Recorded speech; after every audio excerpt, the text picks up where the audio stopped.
No,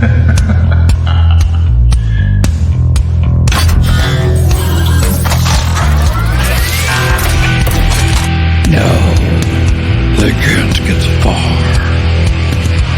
Escaping the realm of darkness. The Paranormal guys are on a quest to find the answers to the hard questions of where the normal meets the paranormal, and the weird, and where the natural meets the unnatural. So grab your holy water, call your mama, and get ready for the Paranormal Guys podcast. Oh, hello, everybody. Today's date is 5/15/2024. And today we are going to be talking with Mr. Doug Rodriguez. We're going to be talking about conspiracy theories, Steve. You like a good conspiracy theory? I like good conspiracy theories. I've been known to believe a couple of them. Yeah. And we know that Doug, he always likes to bring us all the best information. God knows he sent me, out of all the guests that we've had, I don't think there's a more thorough man than Doug. Right. I love him to death, but he overwhelms me with the amount of evidence that he emails me, and I'm like, oh my God, now I got a lot of work to do. Can you imagine him as somebody's lawyer? He'd have all the facts all on the table. Oh yeah, dude, he'd win every case. He'd make Very researched. millions of dollars that man would make. Exactly. Man, very thorough man. So that's on board next for our interview with Mr. Doug Rodriguez. You're really going to enjoy it. We're going to be talking about a little bit of 9/11. We're going to be talking about some other things that sometimes just blow my mind with Doug. Oh yeah, we even get into gematria stuff again with him. Yeah, we get right into the we get right into that gematria. He really does enjoy it. Let me tell you, I enjoy it too, and I know you do. You guys get into a deep conversation about things. I'll tell you Absolutely. that. And folks listening to this podcast, if you do enjoy it, if you do like what we talk about with Doug, we have a episode with him from last season. The title of it is Gematria, and we dive into Gematria, and you're going to get a very similar thing but on a different subject, a different number of subjects. Doug drills it deeply into some conspiracy theories that are different than the ones we talk about on this episode. So do look for that first Gematria podcast episode with Doug. And he has his own podcast as well. It's called Sip of Courage. You can check him out. Check out your streaming. Go to Sip of Courage. He also has on his YouTube channel, Sip of Courage. I recommend it. If you're going for like a long drive and you just want to hear some interesting stuff, man, Doug is your man. Doug is the guy to listen to on a lot of interesting ideas that have to do with a whole array of from conspiracies to deep thoughts about what's going on in the world and what you think is going on in the world, what he thinks is going on in the world, and his crew as well. So up next will be Doug Rodriguez. But until then, Steve, what's new and different with you, dude? I got a little trip planned for June, towards the end of June. A couple of listeners, they've reached out to me a few times. Mike and Carl Jenkins, they're from Nimbleville, Georgia. They're fans of the show. I remember that. Yeah, let me shout out to Mitch and his brother Carl Jenkins from Nimbleville. We love you guys. I'm going to be going out there in June because they have told me stories about the woods in Nimbleville, Georgia, and some of the activity that they've gotten. Now, Mitch and his brother claim to have been abducted by aliens in the woods, and under hypnosis, they have revealed to me that there's a Bigfoot connection as well. To UFOs. Yeah, so I am going out that way at the end of June to along some of the other things that I'm doing. I am going to reach out to the Jenkins brothers. I'm going to go and film a little documentary with them. Sounds safe. I should be back, and once I'm back, I'll have some really cool footage for you guys. Now you use the word safe. That this sounds safe. Are you sure? You've never met them before. It's only from little emails and little talks that we've had when we had Spirits by the Graveside, we talked to them. When we started our original podcast. They seem safe. They seem nice. Hey, man, are you going by yourself? Yeah, my brother was supposed to go with me, but he's Oh, Tom was supposed to go with yeah, you? Tommy Lineweber, but he's busy. And I know you got stuff that's going on. Yeah, And I'm I going thought, away, man. I'm gonna be gone for a nice family trip as well, well. I'm gonna go and do a little research for the Graveside Paranormal, and if all goes well, I'll have a good story. And if I go missing, oh my god, I'm probably dead You in the are you woods. gonna be? Are you gonna stay at a decent hotel at least, or are you I'm staying at staying at the their? Jenkins. They got this extra trailer. Now, yeah, because they live on a trailer park, but I guess they own the trailer park. It's a Yeah, private trailer park, and I guess they have more than one. I guess they rent them out to people, but they're inviting you to stay. Is yeah, that what you're saying? yeah. Basically, um, do you think it's safe? I think it sounds nice. Like I they're mean, good people. I, dude, I never met them. I mean, all I'm saying is, just be careful, especially like Bigfoots, and if that's really going on, you don't want to get abducted by a Bigfoot or something like that. I'll bring some beer spray. Beer. Bear, not deer. Oh, I thought you said beer spray. Beer spray for Yeah, like like grizzly bears. no, like beer is in drinking. Oh Is that what you no, said? that's a different kind of beer spray. Well, if That's you the have kind you that do kind of on. spray in there, you're perfect with the trailer park then. There you go. Yeah, you'll be fine.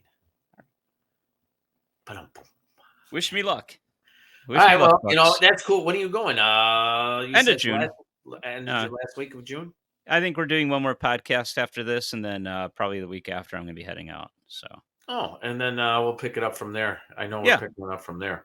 exactly. Yeah, so I'm looking forward to it. We'll see what happens. I Yeah. hope you have a good trip. I'm having a good trip too, because once again, we're going to pick it up from there as well once I get back. So then you and we'll meet back up, in that time in June, and we'll just start recording again. We got some really good guests coming up in June. So, look forward to it, ladies and gentlemen.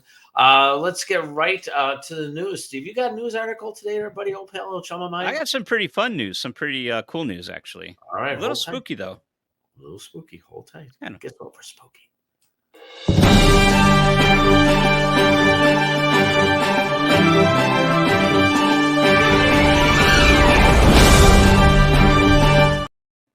All right, Steve, what do you got for us? Have you ever heard of a company called OpenAI?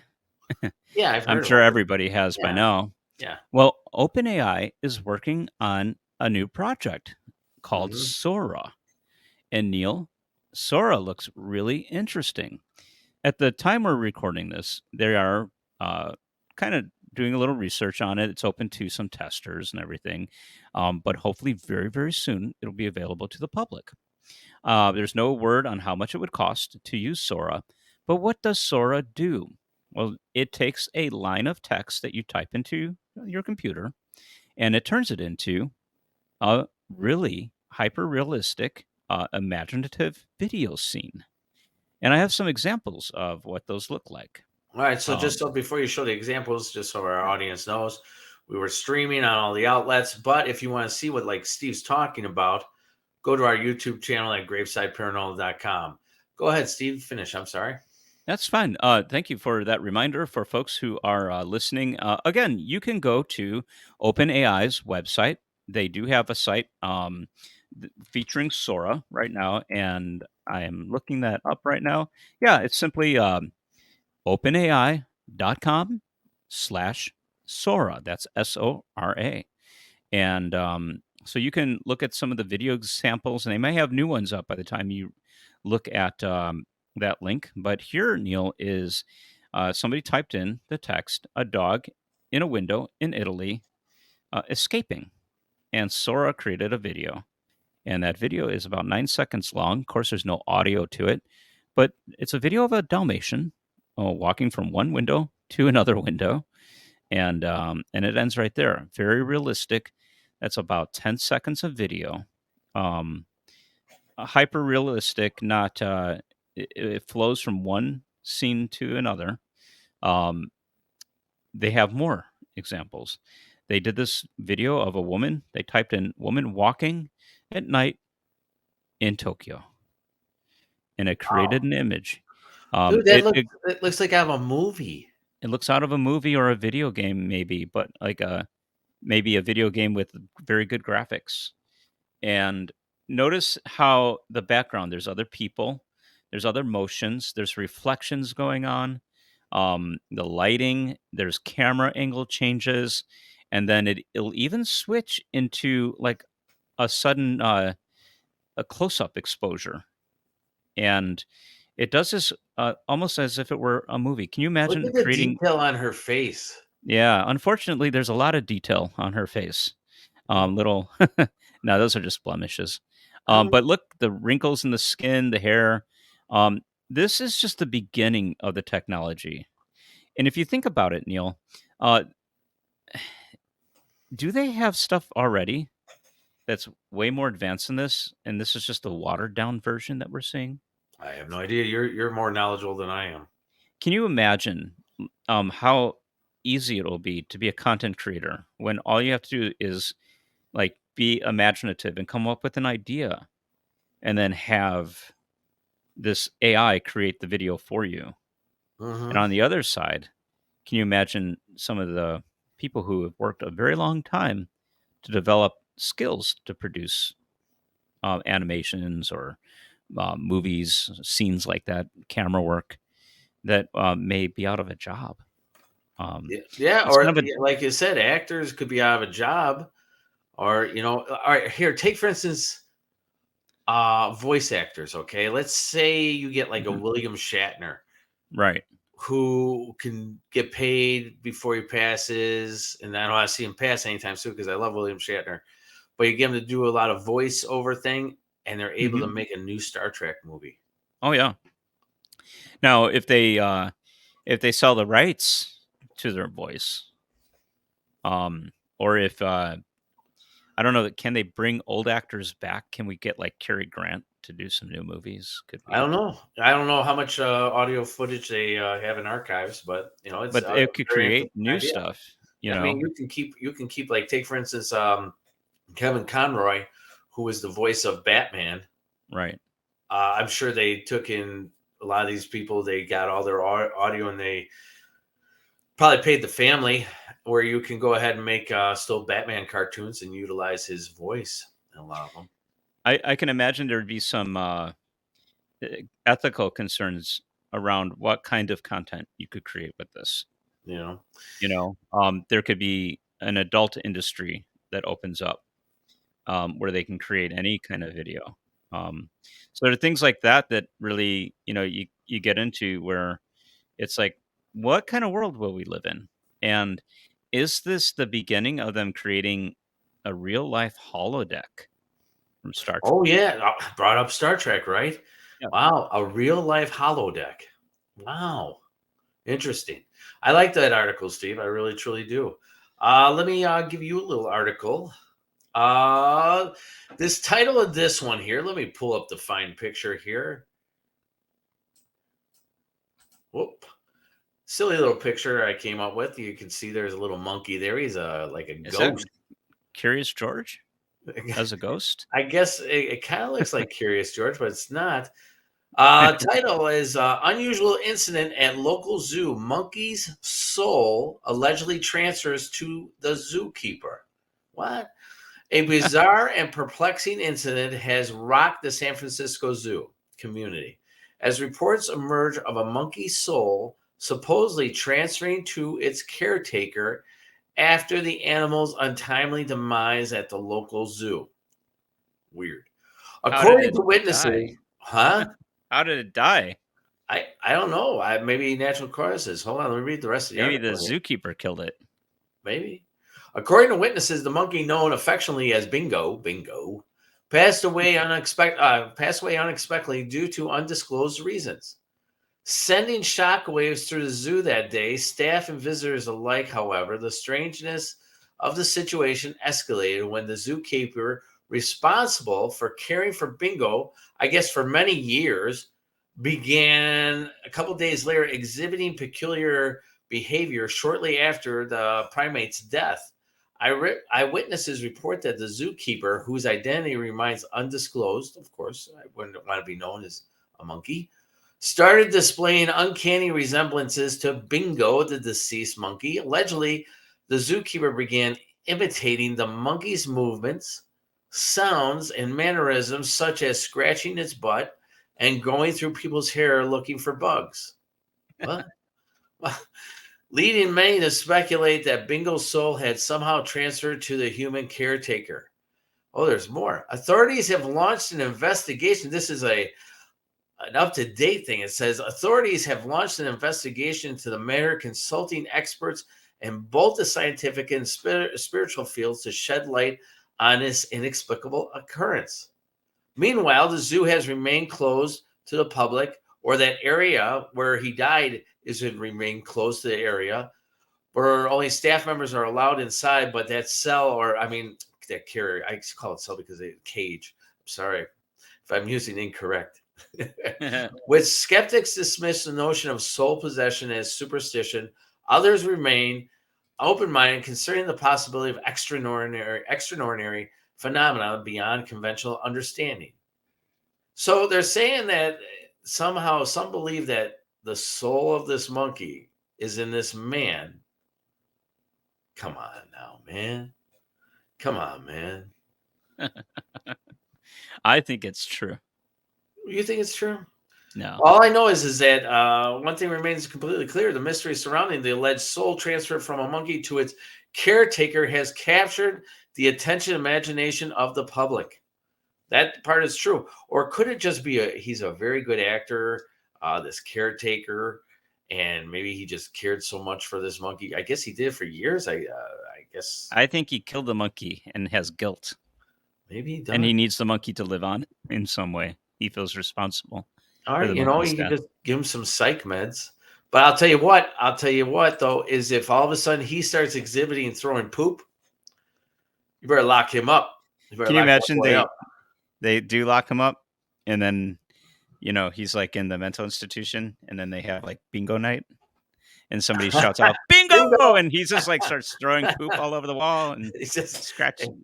It like opens up his mind to the character of Bingo, and then he starts just throwing poop around. Like, he's on the verge of being healed, right? Yeah. His last night in the mental institution, there's bingo night, and somebody shouts out bingo, and then back just to the drawing board. Crazy things would be happening then. Yeah, I think we actually would have a sound of something like that if I still have it. A bingo. A bingo. What did bingo sound like before he died? I think we got rid of that one sound of the Bigfoot. Yeah. No, we have bingo. Bingo before he died was like.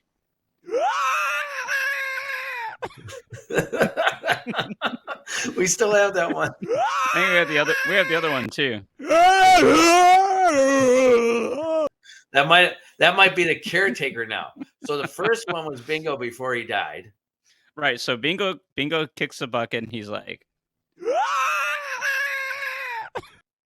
and then the caretaker's in the mental institution, and it's his last night, and it's bingo night, and someone shouts out bingo, and he's like, makes sense, Steve. And all back to the drawing board. And all back to the drawing board again. See, that's why we had those sound effects. Yeah, that's why we had the sound effects. All right, ladies and gentlemen, I hope you enjoyed those two stories and all the little things that me and Steve talk about. We try to take time to at least try to entertain you the best way we possibly can. So next, Mr. Doug Rodriguez, conspiracy theories. As always, boo. Hey there. If you're on the hunt for some captivating podcasts about the supernatural, paranormal, aliens, or anything that'll send shivers down your spine, the Paranormal Guys Podcast has you covered. Find them on various streaming platforms, and don't forget to check out them on YouTube channel at Graveside Paranormal. Happy listening, and boo. And now, back to the Paranormal Guys Podcast. All right, we are back from those messages from Graveside Paranormal and the Paranormal Guys. Steve, the subject that we're going to talk about tonight is a very strong subject, especially here in America. It's a very heartfelt subject about 9/11, September 11th, 2001. We had the World Trade Center that was hit by two airplanes at around 9 a.m. in the morning on September 11th. I believe the second plane came in at around like 9:03 a.m. Or into the other tower, Tower 2. And then, but what I want to talk about today is that at 9:37 a.m., what happened at the Pentagon. The Pentagon, we had a flight, American Airlines Flight 77 hit the Pentagon at 9:37 a.m. on September 11th, 2001. They said it was a terrorist suicide hijacking. It hit the west wall of the Pentagon in Arlington County, Virginia. Total fatalities, 189. A Boeing 757 was operated by American Airlines. Like I said before, it had a total of 58 passengers, including supposedly 5 hijackers. Crew was 6, fatalities 64.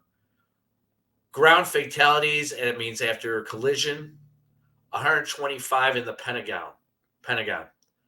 Ground injuries, 106. Now, the reason why I want to bring up this subject has always been very odd to me how, and I'll show the video in a little bit, Steve, because we're going to bring in Mr. Doug Rodriguez from the podcast Sip of Courage. We've had him on before. He is very, let's put the word intuitive. Should I use the word intuitive? That he has a lot of knowledge about a lot of conspiracy theories. He has an awesome podcast. They talk about everything, and they talk about everything in detail. So I thought, why not reach out to somebody who's going to be a very detailed man? And when I reached out to Doug, being Doug, he went and sent me a whole bunch of photos, and I wasn't able to put up everything that we're going to be talking about. So we're going to talk about starting off with just the Pentagon, and then Doug's going to start talking about some other conspiracy theories. So tonight is conspiracy theory night. Mm.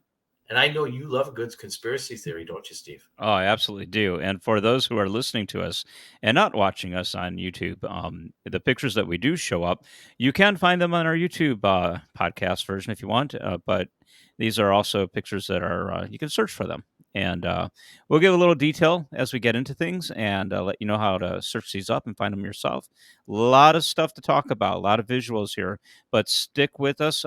Enjoy us. If you're listening to us on an audio platform, we're going to give you a great conversation today because Doug is an amazing guest. We've had him on before. We talked about gematria, and it's amazing. We're going to go back to that, and I think we're going to tie some things in, hopefully, with Doug, with gematria, and get into some conspiracy theory today. Yeah, it's conspiracy theory night, and we're going to be having Mr. Doug Rodriguez. I want to welcome him in at this time. Doug, Sip of Courage, how are you tonight? Hey, boys. I'm very well. Thanks for having me back. Oh, yeah. Thanks for coming back. We had a really great episode with you, and I do encourage anybody who listening tonight enjoys the conversation we have, go back and watch our gematria and episode, and check out Doug on the Sip of Courage podcast. Great stuff. So we're going to get into first starting off with the Pentagon. Like I said, this is for some people, even though the year is 2024, it's very difficult for a lot of people. It happened going on 23 years. We're right now in February of 2024. It's going on about 23 years. And a lot of people died. But did people really have to die? Who was really behind everything that happened with the World Trade Center, the Pentagon, the other flight that was shot down? Who's really behind it? Hopefully, I don't know if we're really going to have an answer. But here's the thing is, we're still asking the questions. As long as you continue to ask the questions, eventually someone has to answer.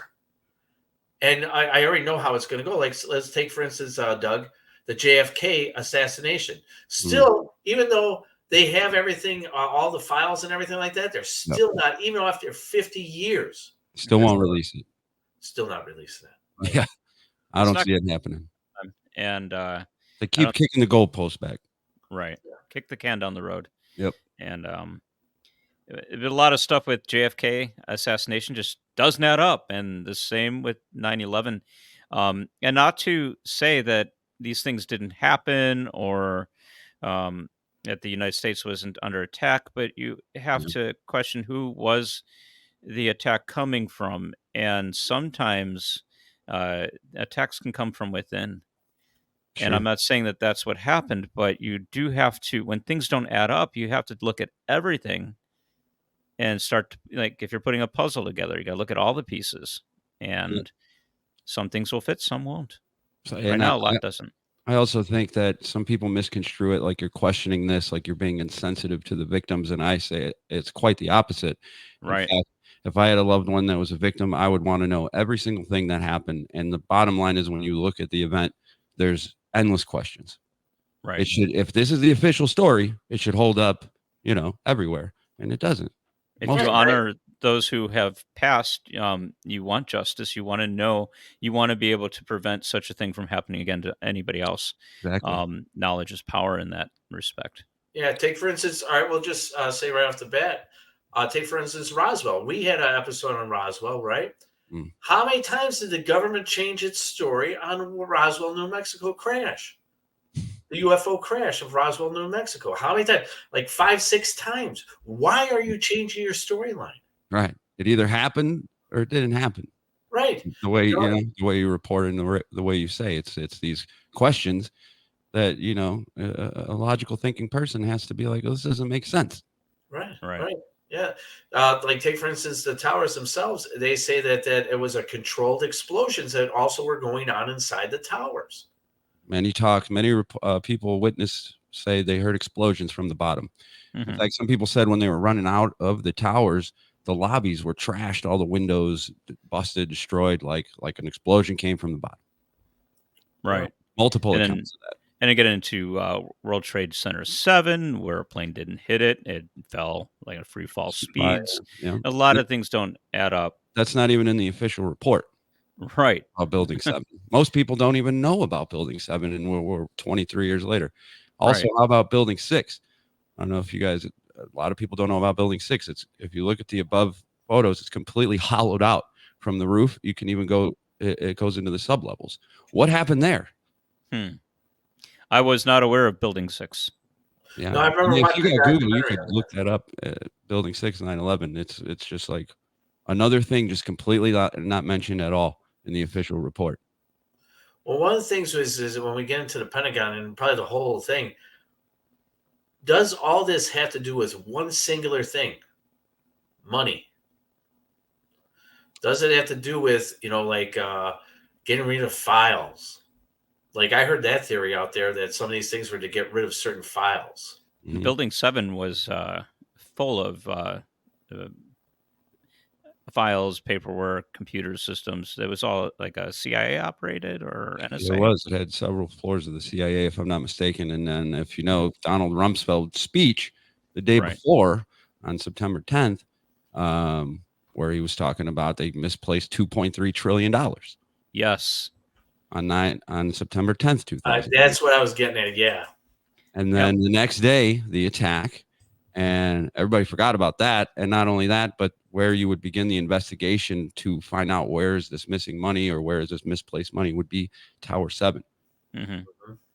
And what an act of, it's just saying if this were not to have gone down the way the official story goes, what an act of asserting power by doing such a thing.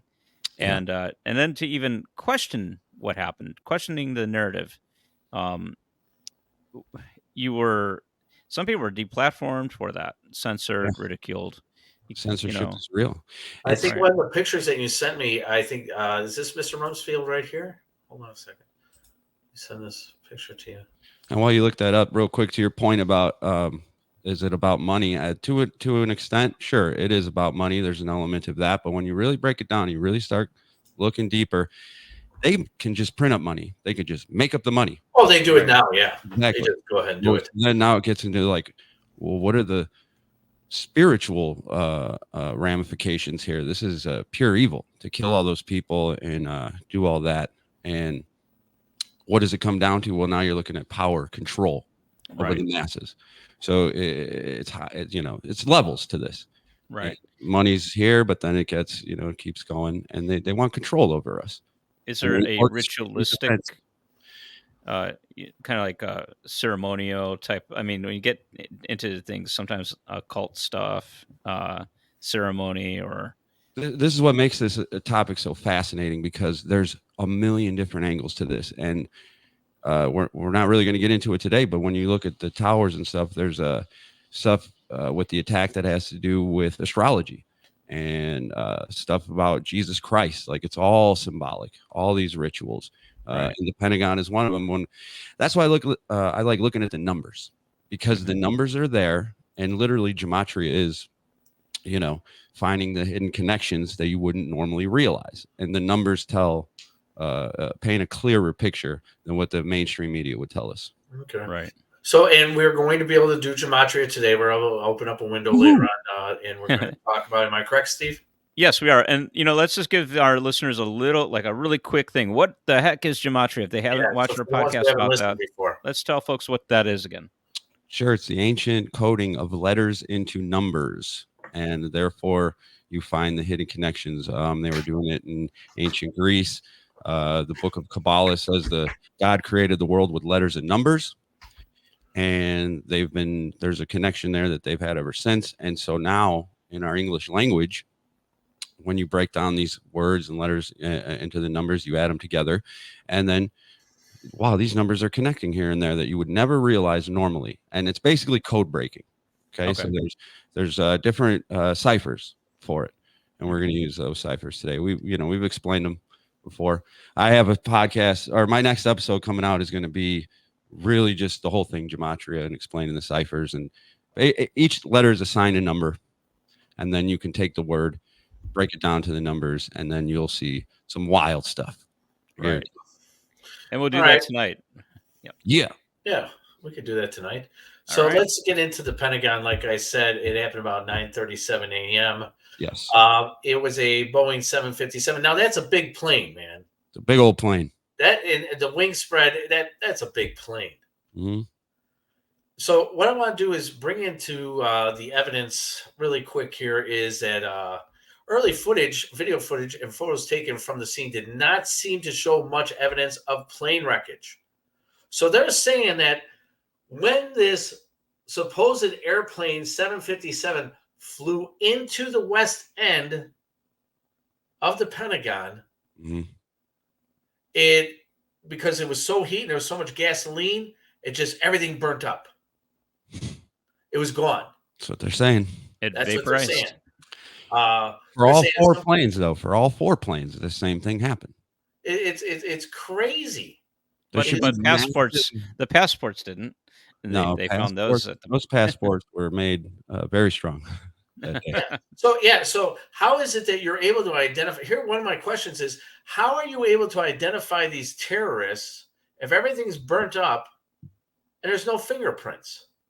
And that's what's very telling, is that's literally the story that from one of the towers, they found a passport. Somebody found a passport on the ground. That was one of the terrorists. And by, I think it was noon that day, the attack started like around 8 something in the morning. By noon, they knew all the terrorists. They knew exactly who did it. They knew the motives, which should be very suspect. There's no investigation. And the mainstream media is telling, look, we got him. We know who did it exactly, because we got this magical passport. That's crazy, man.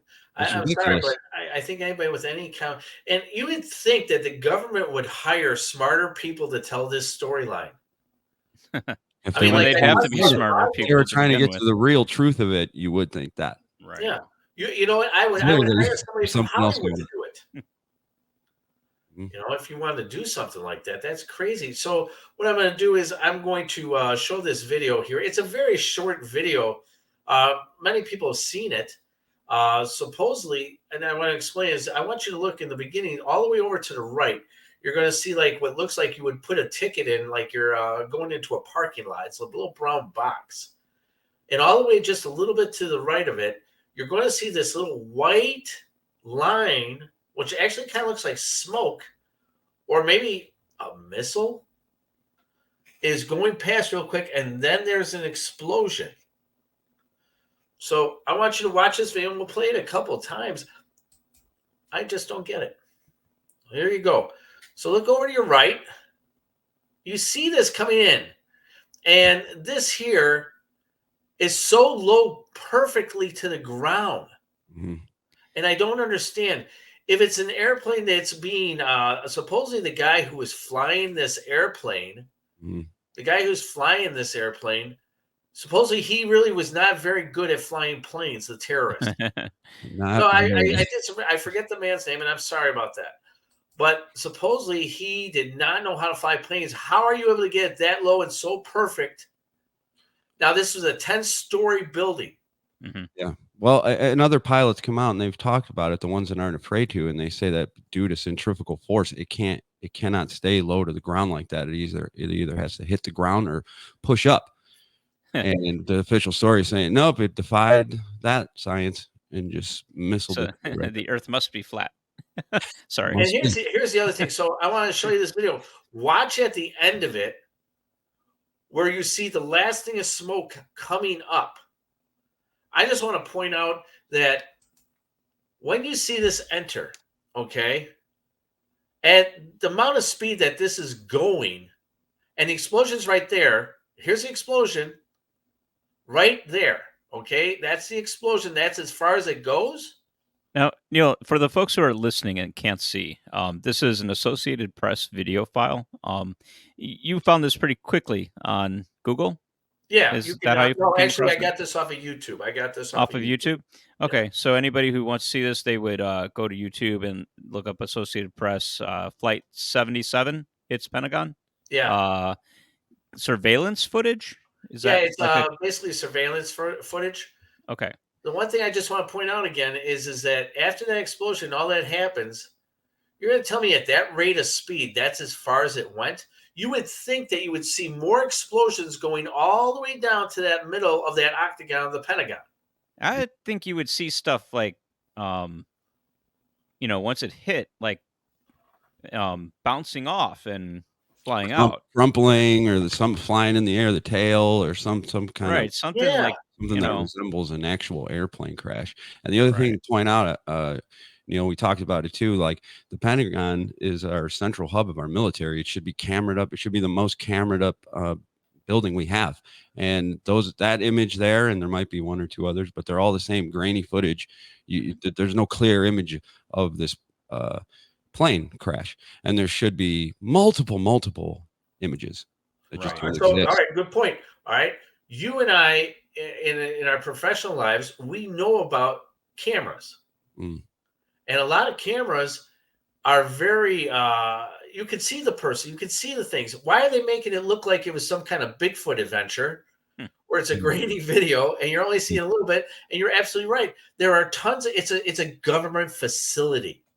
Mm-hmm. There are Now, cameras everywhere. The year is 2001, not 1001. Yeah. let me bring up another thing that we didn't know back then. 2001, there was no such thing as, for us at least, as an actual AI system where you could like generate images, So we But say, yeah. what we do know is that a lot of the technology that they have, we don't see for a while. And now that we know that you can do things, you could actually, I'm not saying it was done with AI, but like you can do camera things, you can do things with video. If you have the right money to pour into it, if you have the right technology at the time, Mhm. uh, who's to say that the plane wasn't remote controlled or whatever it was, Sure. you know? Yeah. I mean, that's if if it were not the actual pilots who were horrible pilots from what I heard, Right. um, to pull this off would be incredibly hard if it weren't like absolutely perfectly done, you That's know. the Yeah. thing is like I'm saying is that this guy was an amateur pilot, Mm-hmm. but you're able to bring it down so close to that ground. If I'm not mistaken, he only took simulated flights of a Cessna. Yeah, Mm. He yeah. never I drove was a listening to jumbo someone jet. else's thing. Yeah, So and I want to get into that too with the numbers and the flight stuff. But I Okay. also want to say earlier you showed a picture of Donald Rumsfeld. We were talking on the front lawn of the Pentagon, right, I'll get and back to that. for a lot of people, it plays like, oh, there he is. He's really helping out. He's rolling up his sleeves. He's getting in there with the people. Wrong. He's the Secretary of Defense. His job is to go immediately to a bunker, because by that point, we definitely knew we were under attack. He needs to go to a secure place immediately and begin our continuation of government. But instead, he's on the front lawn doing something that, you could get hurt there. Like, he's almost the most important man. There he is, helping carry, I don't know if it's a body or something. But no, he shouldn't be there. That's not his job. That's like if let's say he's the quarterback of a football team. Okay, he's the quarterback, and the defense gives up a first down, and he's like, I'm going to get in there and line up with the defense. They'd be like, get out of here. This is not your job. Go do your job. You're the quarterback. You're important, So this is another element to me of like showing stuff that doesn't make sense again. Right. Now, the next video that I want to show, this actually comes from the Alex Jones show on July 25th, 2001, only months before the 9/11. Steve's going to show us a video that he found of Alex Jones basically predicting this was going to happen. Steve, and it's not so much a prediction per se. Alex Jones tells everybody, it's in the papers. They write about this before they do things. This kind of goes into what Doug is talking about. They want you to know before they do it. It's almost like a revelation of the method, right? And they have to do it for some, I don't know, karmic reason. They have to tell you. Kind of like in the old Batman things, the Joker had to tell the Batman that he could get credit for it. Tell the whole plan. And they say they do it for karmic reasons. Look, we're telling you exactly what we're going to do, and we did it, and nobody cares or realizes it. Right. It's telling you right to your face. It's all right here. And that's the thing is, you want to know what is the most amazing thing is so many people just forget about these things because they already know that you're going to forget about it.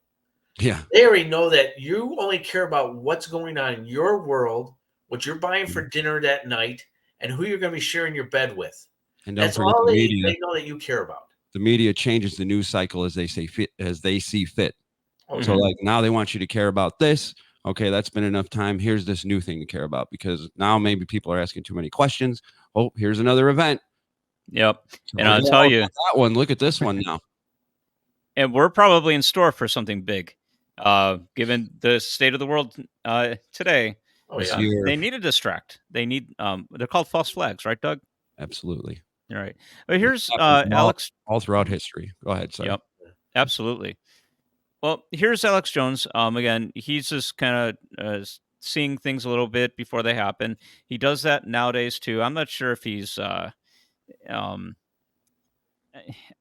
don't know. He does hit some home runs all the time. I'm not saying everything he says is true, but here, let's watch him. July 25th, 2001.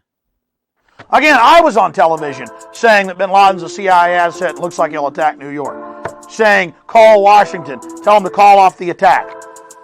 Hello, ladies and gentlemen. I'm so glad that you could join us today for this Wednesday, July 25th, 2001 broadcast. Tyranny is enveloping the globe, and the United States is a shining jewel the globalists want to bring down, and they will use terrorism as the pretext to get it done. So that's coming up in the second half of the show. Very important information. I'm going to put the call out that you call the White House and tell them, look, we've seen the news stories that you've wanted to blow things up, that you have blown things up, and that you're saying that 4 million of us are going to die and we need martial law and the Associated Press. One of your little drills you had. And that we're aware of who the terrorists are if you pull this. This can stop this Hitlerian Reichstag event. I want to put the toll-free number up for Congress. And I won't want you to believe Alex Jones. I want you to go get these news stories off my website. I want you to call these major newspapers. I want you to find out these statements were true by the White House about preparing for martial law. And I want you to let them know that if there is any terrorism, we know who to blame. The point is, If any terrorism comes, it's from this government. And if there was an outside threat like a bin Laden, who was a known CIA asset in the 80s, running the Mujahideen war, and whose family builds all the military bases over in Saudi Arabia right now, and sits on the board of Iridium Satellite, he's the boogeyman they need in this Orwellian phony system. I want the White House numbers up there now. A big part of this solution, after you research all the government terrorism and check out what I'm saying is true, call the White House and tell them, we know the government's planning terrorism. We know Oklahoma City and World Trade Center was terrorism. We know the Joint Chiefs of Staff wanted to blow up airliners, Baltimore Sun. If you do it, we're going to blame you because we know who's up to it. Or if you let some terrorist group do it, like the World Trade Center, we know who to blame. And you could save the planet. I'm calling it Operation Expose the Government Terror. All right, so I know you're a big Alex Jones. You listen to Alex Jones, Steve, and I'm not really a big Alex Jones fan. I'm not. But I'm going to tell you something. One thing I have learned is that people like him, the government has something in it for them. They want him taken care of as in away. They want him gone. For the things that he's talked about, and you said it yourself, is that out of the 10 things that maybe he says, 2 things he might hit on. No, it's And more like way 8, higher than that. 8 or 9. Maybe 8 or 9. Like I said, I don't Think watch about him as much, but Yeah. you want to know what? He's hit on things. For sure. And you have to be like, how does he know these things? Yeah. How does he know these things? He reads the white papers. They tell you in advance, and that's all he's doing. And kind of like people who look at, I think, like gematria, or they look at like what's going on in Hollywood. They show you there. They show you in so many different ways. He's just looking at one way they show you, and he's able to tell you just from like reading what they're telling him in these white papers. But it's all around. It's in movies. It's in Oh yeah, it's definitely everywhere. Yeah. I mean, then what they do is they paint him off to be this crazy radical person. Yeah. When actually he's a pretty intelligent guy. Once again, but I'm not a big fan. I'm just not. He might be crazy too. Oh, he's about as nuts as a pool house rat.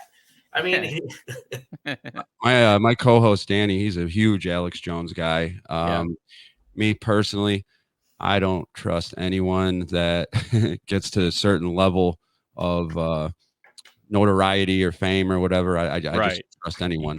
You got to question that too. Like, why is he still around? Like it is undeniable though how many times he's been just right on the money. Right, and I don't think it hurts to. I don't put anybody on a pedestal. Don't make false idols. Type of thing. Like Alex Jones has been right about so many things. It's not to say believe everything he says. Yeah. But don't be an ostrich with your head in the sand. Yeah. Watch things and ask questions. I'll say too. I'm sorry, go ahead. No, just critical thinking. That's all. Use critical thinking. Yeah. And he's been right so many times. And then the next thing you know, he's got his shirt off and he's yelling that all the frogs are gay. Yeah. So now an outside person will look at that and be like, oh, he is crazy. And now he says the same stuff you do. So you must be crazy too. Right. You must think the atrazine in the water is turning the frogs gay. Yep. So, but that's the part that I'm talking about. When he starts saying weird things like that, I'm just like, okay. Yeah. But the frogs are gay. And they're not gay. They're not. Maybe the terminology is wrong, but there was a whole Berkeley study where they were checking runoff into streams from atrazine in farms, and they were noticing that like the frogs were genetically male genetic frogs were becoming female frogs and exhibiting female behaviors in eggs. They were producing eggs, and so he called that gay, but that's kind of funny, right? All right. He's a character. That's the way I see him. He's a character, and he has a lot of truth too. Yeah. Always be skeptical. Always be skeptical. Yeah. Right. I mean, it's odd. July 25th, 2001. He's right basically on the money. saying, this is what's going to happen, boys and girls. And 2 months later, boom. Well, July, right? Yeah. 2 months. Yeah. So it's only a couple months later. But about the Pentagon, though, that's what throws me off is that picture and the amount of destruction that actually happened to the building, but yet the whole airplane is gone. Gone. It's unbelievable to me. If you really look at all four crash sites, there's no airplanes. Yeah, I don't understand There's that. damage and debris, but there should be giant hulls of an airplane. They don't just disintegrate. Yeah. They don't just disintegrate. Let's say that we know these things happened and people died. No one's denying that. Nope. The question is, what is the official story? And one of the things that we're kind of discussing is maybe it didn't happen the way we were told. Mhm. And if it didn't happen the way it was told, let's say it was staged for some reason. Hitting the World Trade Centers themselves would be enough. Why the Pentagon? Why even add that to if it Yeah. were staged? Why even add that? And Well, from what I understood though, is that actually the Pentagon was closed. Majority of it was closed due to construction inside. Mhm. If I remember right, a part of the story is that there was some kind of construction going on. I mean, you have all the branches of the military in the Pentagon. Am I correct, Doug? You are correct. You have all the branches of the government in there, which Yeah. probably have a lot of files on lots of things. Is the CIA part of the Pentagon? I believe so. Wow. So if they had files on somebody or something, could you orchestrate something to make it look like it was part of a terrorist attack to eliminate some kind of files by a destruction and at least make it look so? It's in the realm of possibility for me. I'm just Very saying. much so.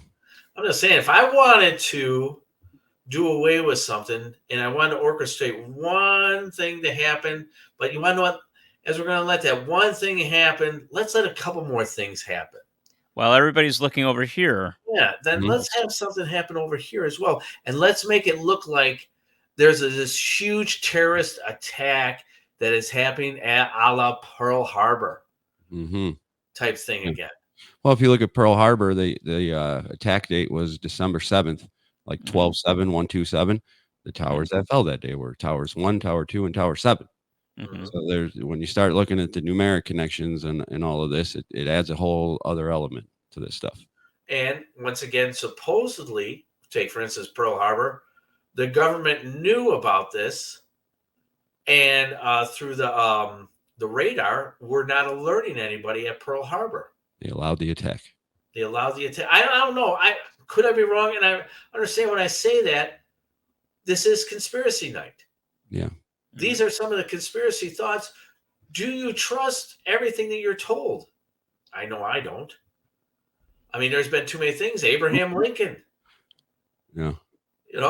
Pearl Harbor. Many other things. JFK. The moon landing. There's all these questionable things. When if they just happen the way they said, there should be no questions. Let's take for instance the moon landing for a second. Mm-hmm. Did that really, really happen? Not in my opinion. So I see these videos that are out there of supposedly stages. So if this really did happen and we were able to do this in the 1960s on the technology that we had in the 60s, why haven't we attempted again? What is the reason and the rhyme? Yeah, they say they threw out the tapes or something like that. They don't have the technology anymore. All these problems all these problems they didn't have, however many years ago, 60 years ago, they have now. See, so one of the things I got a question. Computers in our pocket. Yeah, one of the questions I have, I'm sorry, and if I'm ignorant, I'm ignorant. Okay, but when I go to one of these museums and I see these Apollos, okay, like Apollo 11, Apollo 13, and I understand I don't know which one crashed, is that majority of what looks around it is tinfoil. They look flimsy as hell. I mean, dude, I can punch a hole in that. And they look like that Roswell UFO that supposedly crashed. Think about the astronauts when they get out, when they're on the surface of the moon. It's hot. It's really, really hot. It's like 140 degrees. Not if you go at night. No, I'm just kidding. But if you did go at night when the sun wasn't on it, it'd be like negative 140. Right. Where's their heating and air conditioning in the suit? what's keeping them comfortable and you know, Yeah, just and then the spacecraft, like you said, it just looks flimsy. It's going in and out of these crazy temperatures. It has to go back into the Earth. Everything's spinning. Remember, everything's spinning, so it has to go out through the spin and then come back, and it all went off without a hitch. And then Now here's they the don't other do it question. anymore. Here's the other question I have. And I just want you to think about this for a second. The ship that you're seeing in the footage on the moon, okay, supposedly blasts off again from a planet From the moon. Which is, it doesn't have a rocket attached to it. So why weren't we able to blast this Apollo? There's less gravity. Less gravity? I don't know.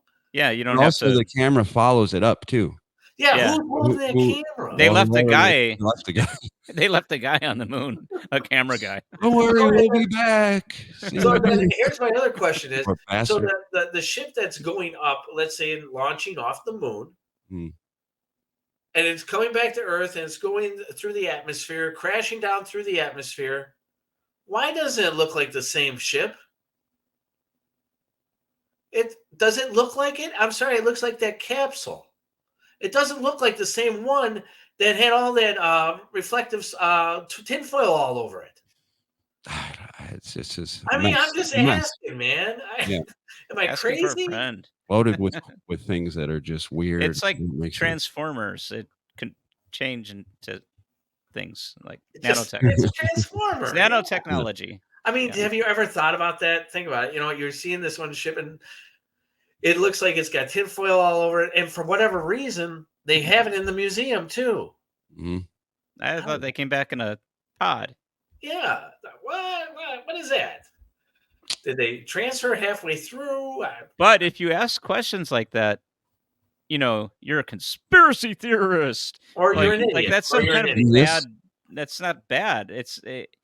You could change that to a critical thinker. You're not a group thinker. You're an individual thinker. Or they don't know. Right back to like that. And right back to the Pentagon thing. Yep. When you look at that film, and we know there's more films out there, they're just not showing us, as like many things. Mm-hmm. It's just like it looks white and it's very thin and it's perfect to the ground. Perfect. Yeah. You would think that you would see wings going like this. Nothing. Perfectly going moving. Straight across. Yep. I don't know, man. So, Doug, you know, that's enough of my banter on stuff like that. And, you know, we were able to cover the Pentagon a little bit, maybe the moon landing a little bit and some other things. Mm-hmm. But, Doug, what have you brought to the table for us tonight, my friend? All right. Well, to look at the Pentagon a little closer, we got let's go to the construction. First of all, it's got 5 sides, 5 floors. There's 2 underneath floors. 5 rings in it. So the number 5 is closely associated with this building. And the number 5 symbolizes freedom, curiosity, change. Things changed after the attack. And then not only that, but you've also got it's the hand of the military, meaning it's got 5 sides like a hand: the Air Force, Navy, Marines, Army, and Coast Guard. Okay, so then when it's time for war, it squeezes into a fist, right? That's the whole idea behind the shape. But there's also spiritual meanings and symbolism to it. It's often compared with the 5 elements, you know, earth, air, fire, water, and spirit. So there's a cult meaning behind this symbol of the Pentagon. So, and a cult, again, it doesn't mean bad. It just means hidden. Okay, it's like a handgun. A bad guy could use it to murder someone, or a good guy could use it to protect their family. It depends on the user. Okay, so there's that, and then but I find it very interesting to see what the beginning date of construction was on the Pentagon, September 11th. Weirdly enough, it began construction on September 11th, 1941. That's 60 years before the attack. But I also sent you guys a picture. There's a day calculator, guys. You can go on Google. I got it right here. Calculator. So you have it right here from and including Thursday, September 11th, 1941. Am I correct on the right one I picked? It's fine because I was going to get to this one too. But or you know what? Hold on. I can do this one.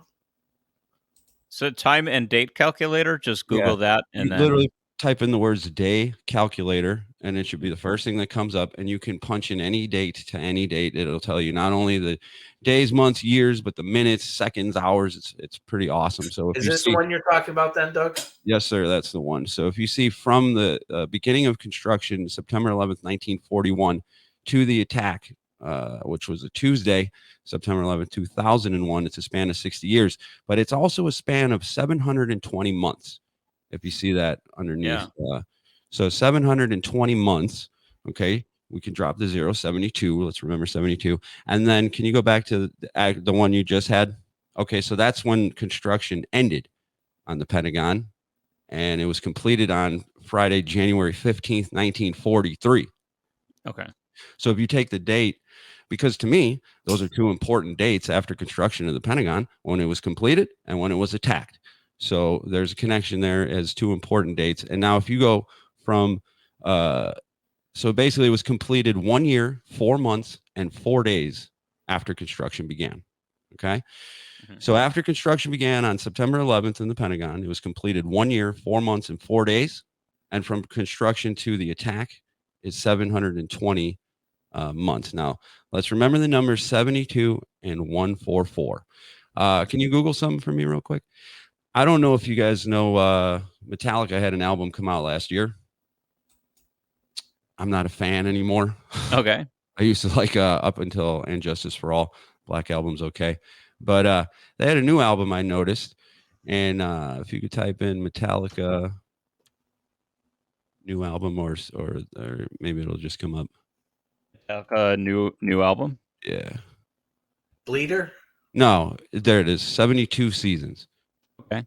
So if Okay. you type that into Google, the first thing that pops up is 72 seasons. Yes. Oh, it is the 11th studio album? I kind of see something happening here. So if you click on when it was released, or if you probably the wiki will just tell you, or unless it says it there. So 72 seasons was released on the 14th of April. Here in America, we usually have the month before the date, but in much of the world, including the military, they put the day before the month. So now we have the album 72 seasons, and it was released on 14/4. So there's another, there's 72 and 144 again. Okay. We were talking about who is behind, who potentially could be behind this stuff. Now, are you guys aware of the Jesuits? Yeah. Okay. So they're an arm of the Catholic Church. And again, I have to preface this by saying Jesuits are not bad people, but it is my belief that all major institutions at the top have been taken over by these people, and I just call them the bad guys. Okay. Okay. Could you go to the gematria calculator? Sure. Did you type in Jesuit order? Okay. And for folks listening, we're at a site called Here, I got it right here. Gematrinator.com. Yeah, if you go to Google, just type in Google or gematria calculator, and this will come up. And there you go. Yeah, you had it, Neil. But yeah, do you want this or do you want there you go. Continue? Oh, okay. So the Jesuit order has two different names. They're the Society of Jesus, or also the Jesuit order. And if you see here, when you type it in the gematria calculator, the numbers Jesuit order equal 144 and 72. And I want to go back to this where Steve's live on it. Yeah. So it's interesting those numbers pop up in these events. And the other thing about it, when I saw the numbers pop up for Metallica's album, I knew from doing gematria all the time that these are Jesuit numbers in this album. And the first thing I remembered was, wait a minute, didn't Metallica have an original bass player named Cliff Burton who died in the middle of the tour that made them Metallica? And they were growing in popularity, sure, but it was the world tour, the Damage Inc. tour off the Master of Puppets album that's like propelled them into superstardom. Cliff Burton dies in the middle of that tour. And if you don't mind actually Googling Cliff Burton, okay, to see his death date, he dies in the middle of that tour that made them world famous. But don't worry, a month later, they had a new bass player and they were back on the road, which is cool. That's a race car driver. Hold on a second. Cliff Burton. Cliff. Oh, did I say Jeff? Yeah. Whatever. That's his brother. No, it's not. Cliff, Jeff. Yeah, whatever. What's the difference? All right. We see Cliff Burton. It should have his death date, or if you click on the wiki. Okay, so I'm clicking on here, and we see that Cliff Burton died September 27th, 1986. So he was 86th and 86.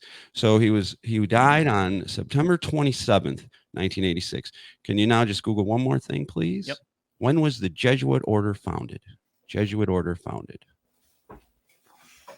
Or we can see that I can't type worth a crap. Oh, you're light years ahead of me. Jesuit order Founded. founding. Oh, look. 1534. No. It was up there already. Oh, was? Go back. Yeah. Where is it? No, when you were typing it in, go back one. Just put Jesuit order founded. There, stop. Okay. And if you see September 27th, the same exact date that Cliff Burton was killed on September 27th. And all these years later, they now have an album with those numbers that are in direct connection to the Jesuits. Now, we're not saying the band Metallica is behind naming this stuff, or are we? It's very unlikely that a Yeah. lot of these bands are behind what's going on, but I've been looking into stuff called blood sacrifice for quite a while, ever since Kobe died. And I find it not only are the albums, numbers there with the Jesuit order's name, but then the guy dies on the same date as when they were founded. And then I find these numbers again in the Pentagon, in the construction completion, and then when they were attacked. So this is what I'm talking about when you say you find the hidden stuff that you would never even think about. Right. And so that was just a little aside I wanted to show you guys. But if we go back to the attack, well, first of all, Donald Rumsfeld gives this speech that they didn't locate. They mislocated $2.3 trillion. Okay. And there he is on the lawn, American hero. And then the next day, the attacks, right? But if you go and look up Donald Rumsfeld in gematria, I think I sent you a picture. Neil? I'm looking. Boom. So you see how his name equals 230 and 77. The guy who says we lost $2.3 trillion name equals 2.3. What? And then his name also equals 77. And flight 77 is the one that flew into the Pentagon, where he was on the front lawn helping out, carrying stuff. Okay. Just kind of funny how this stuff works out. So let me get this right. They're missing $2.3 billion. Trillion. And flight 77 is the next following day. The next day. And those two numbers are right next to each other in his name, 230 and 77. And the flight 77 was the one that went into the Pentagon. That is correct, sir. So here, this goes back to something I was talking about. Like, you're talking about the correlation of this. Is there files or something like that maybe need to be destroyed from a significant amount of money that had to be paid because they were missing that money? And maybe those files showed where the trail starts and ends. Probably. Yeah, probably. My thing with this is the numbers is like it's showing you. And again, we're saying these things that happen are very real and people die and it's horrible. Okay. But my point is, when you look at the numbers and start breaking it down, it kind of seems like it was orchestrated to be this way the whole time.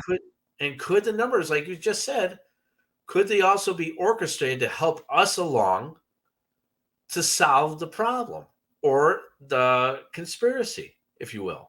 Sure. It's all part of the simulation framework, where the numbers and the words, it's encoded into reality, perhaps. Another interesting thing, Donald Rumsfeld would die on January 29th, 2021. If you take the date, and I didn't give you this picture, but I assure you, if you take the date, September 11th of the attack, 2001 to June 29th, 2021, his death date, it's 19 years, 9 months, and 19 days. Oh. There's that number 19 and 9, and you got 2 1s in there. What a 9/11, 9/11. Yeah. What a coincidence. Wow. I'll tell you, Doug, sometimes, you just make my brain spin. And there's not much left to this mind, let me tell You you. guys have me on. I feel like I got to bring the good stuff. You know Dude, what I mean? that's what I Yeah. tell Steve. I go, Steve, he sent me like 100 photos, man. I know. I go, I gotta go through every one of these. that was me whittling down about half of the stuff I want to send. I just go, and I'd rather have more information than not enough. And He's, so he's whatever like we at talk home about, we drinking get all to. his energy drinks and putting all these things out there. I should get more sleep, but I don't. But that's why I have my podcast too. It's like, you can't get to everything in one sit down. You just can't. But because it's just so much. But I also got more weird stuff if you want about. Yeah. talk So about- let's move on to this then, Doug. You sent me this. Let me see if we can set up something else. Yes. Thank you, Neil. If you write out the date, September 11th, it also equals 77. Okay. Wow. And I want to talk about this number 77 real quick because, well, not only that in Gematria, Christ equals 77, but if you really break down the story of Flight 77, the one that hit the Pentagon, okay, the takeoff time is at 8:20 a.m. The crash time, as you said, Neil, it was 9:37 a.m. Well, if you just break that down, it's 77 minutes. Then when you find out how fast the airplane was going, as you saw that little laser going across the lawn there, they say that officially the plane was going 530 miles per hour. If you break that down to feet per second, it's 777 feet per second. Did you know that the Pentagon is 77 feet tall? And did you know that it lies on the 77th meridian west? So to recap, Flight 77, while traveling at 777 feet per second, took 77 minutes to hit a 77-foot tall building that lies on the 77th meridian west. And if you ask Snopes, they'll be like, nah, that's nothing. Snopes will tell you, nothing weird there. No, nothing weird there at all. That's just a guy and a divorced guy and his cat now, right? Yeah, because I thought there was a prostitute at some point. She may have Nice. left or not. Not really. Oh, I'm going to do an episode breaking down Snopes. But yeah, I wouldn't trust these fact checkers because what are the odds? All those sevens, all the 77. Dude, this is weird, man. Just freaking weird. It's wild stuff. All right, so the next little piece of entertainment that you have brought to the table is actually one of my favorite movies of all time, by the way, Little Nicky. Yeah. Explain. Okay, so actually the last time I was on your guys' pod, we talked about predictive programming. And we went through all these different videos, pictures, all this stuff. Well, this one slipped by me. And basically, a buddy sent this to me. And if you look at the poster of Little Nicky, under the Y, there is a trident that ends in the Y. Okay. Mm-hmm. And if you see, also the trident is right above the Twin Towers. Now, this movie would come out on November 1st or 10th, something like that. I forget now, but it was in November of 2000 is when this movie came out. Okay. So, but what's interesting is you see the trident above the towers. Now, what a lot of people they get it wrong. They think that the devil's weapon is a pitchfork. It is not a pitchfork. The devil's weapon is a trident. Okay. And to me, it makes perfect sense. If your enemy is the Holy Trinity, you need a weapon that would destroy it. So I think I sent you a picture just to show you that this is actually a trident, not the pitchfork that people think. So that we can this one here, double trident, red and black. Yeah. There you go. If you want it but it's interesting, or it's important to note, trident, not pitchfork. So what something else a lot of people don't realize is that the Twin Towers themselves were covered in tridents. If you look from the bottom, it just looks like lines going up when you're just looking at the building, and you don't realize that starting from the bottom, they're surrounded in tridents, both towers.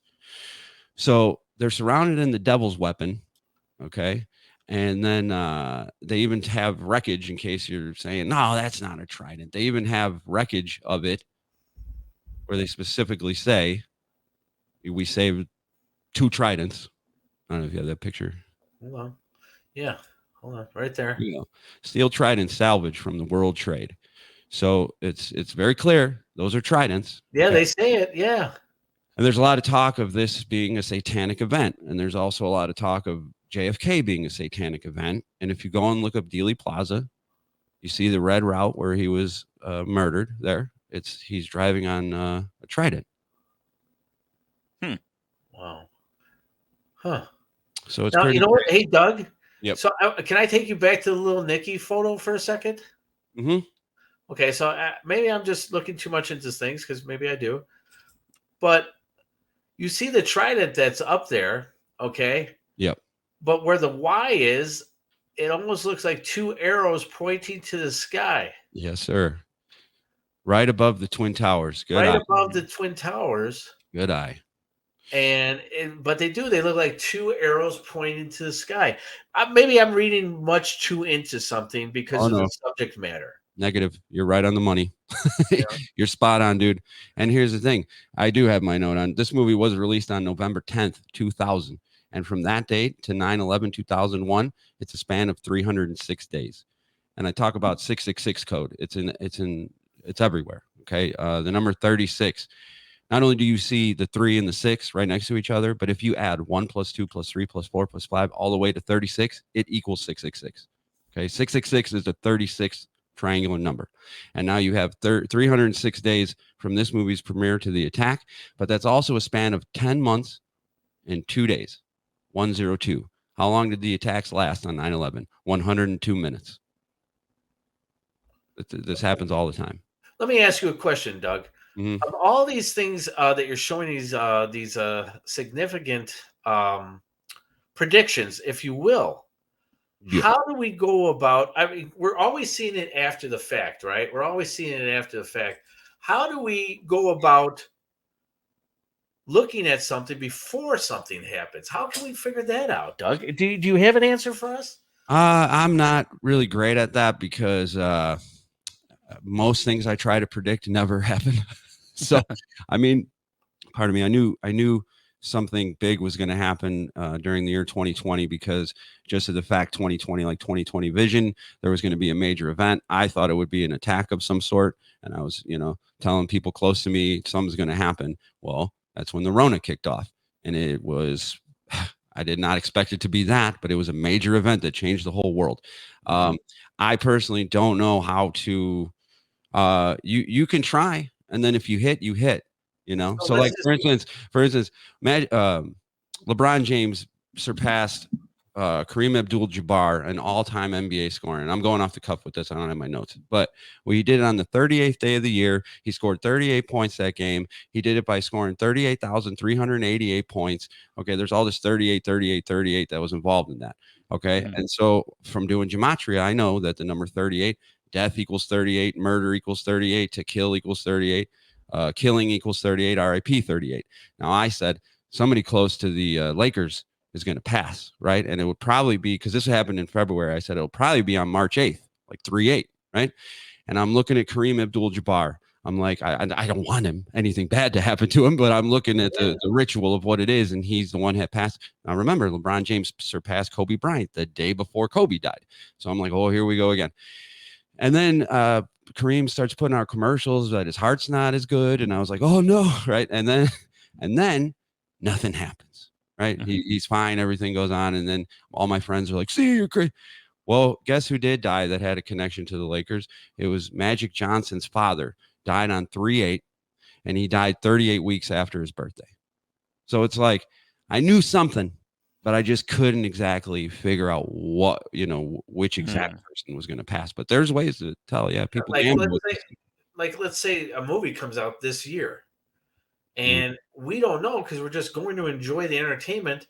But maybe in 2 or 3 years, when we reflect on some bad cataclysmic casualty that happens, they take, for instance, The Simpsons. Not that it was a casualty, but just the Donald Trump thing. We were talking about a book that came out called The Journey of Baron Trump. Yeah. You ever heard of this book? It was back in 1833. Yeah, I heard of it.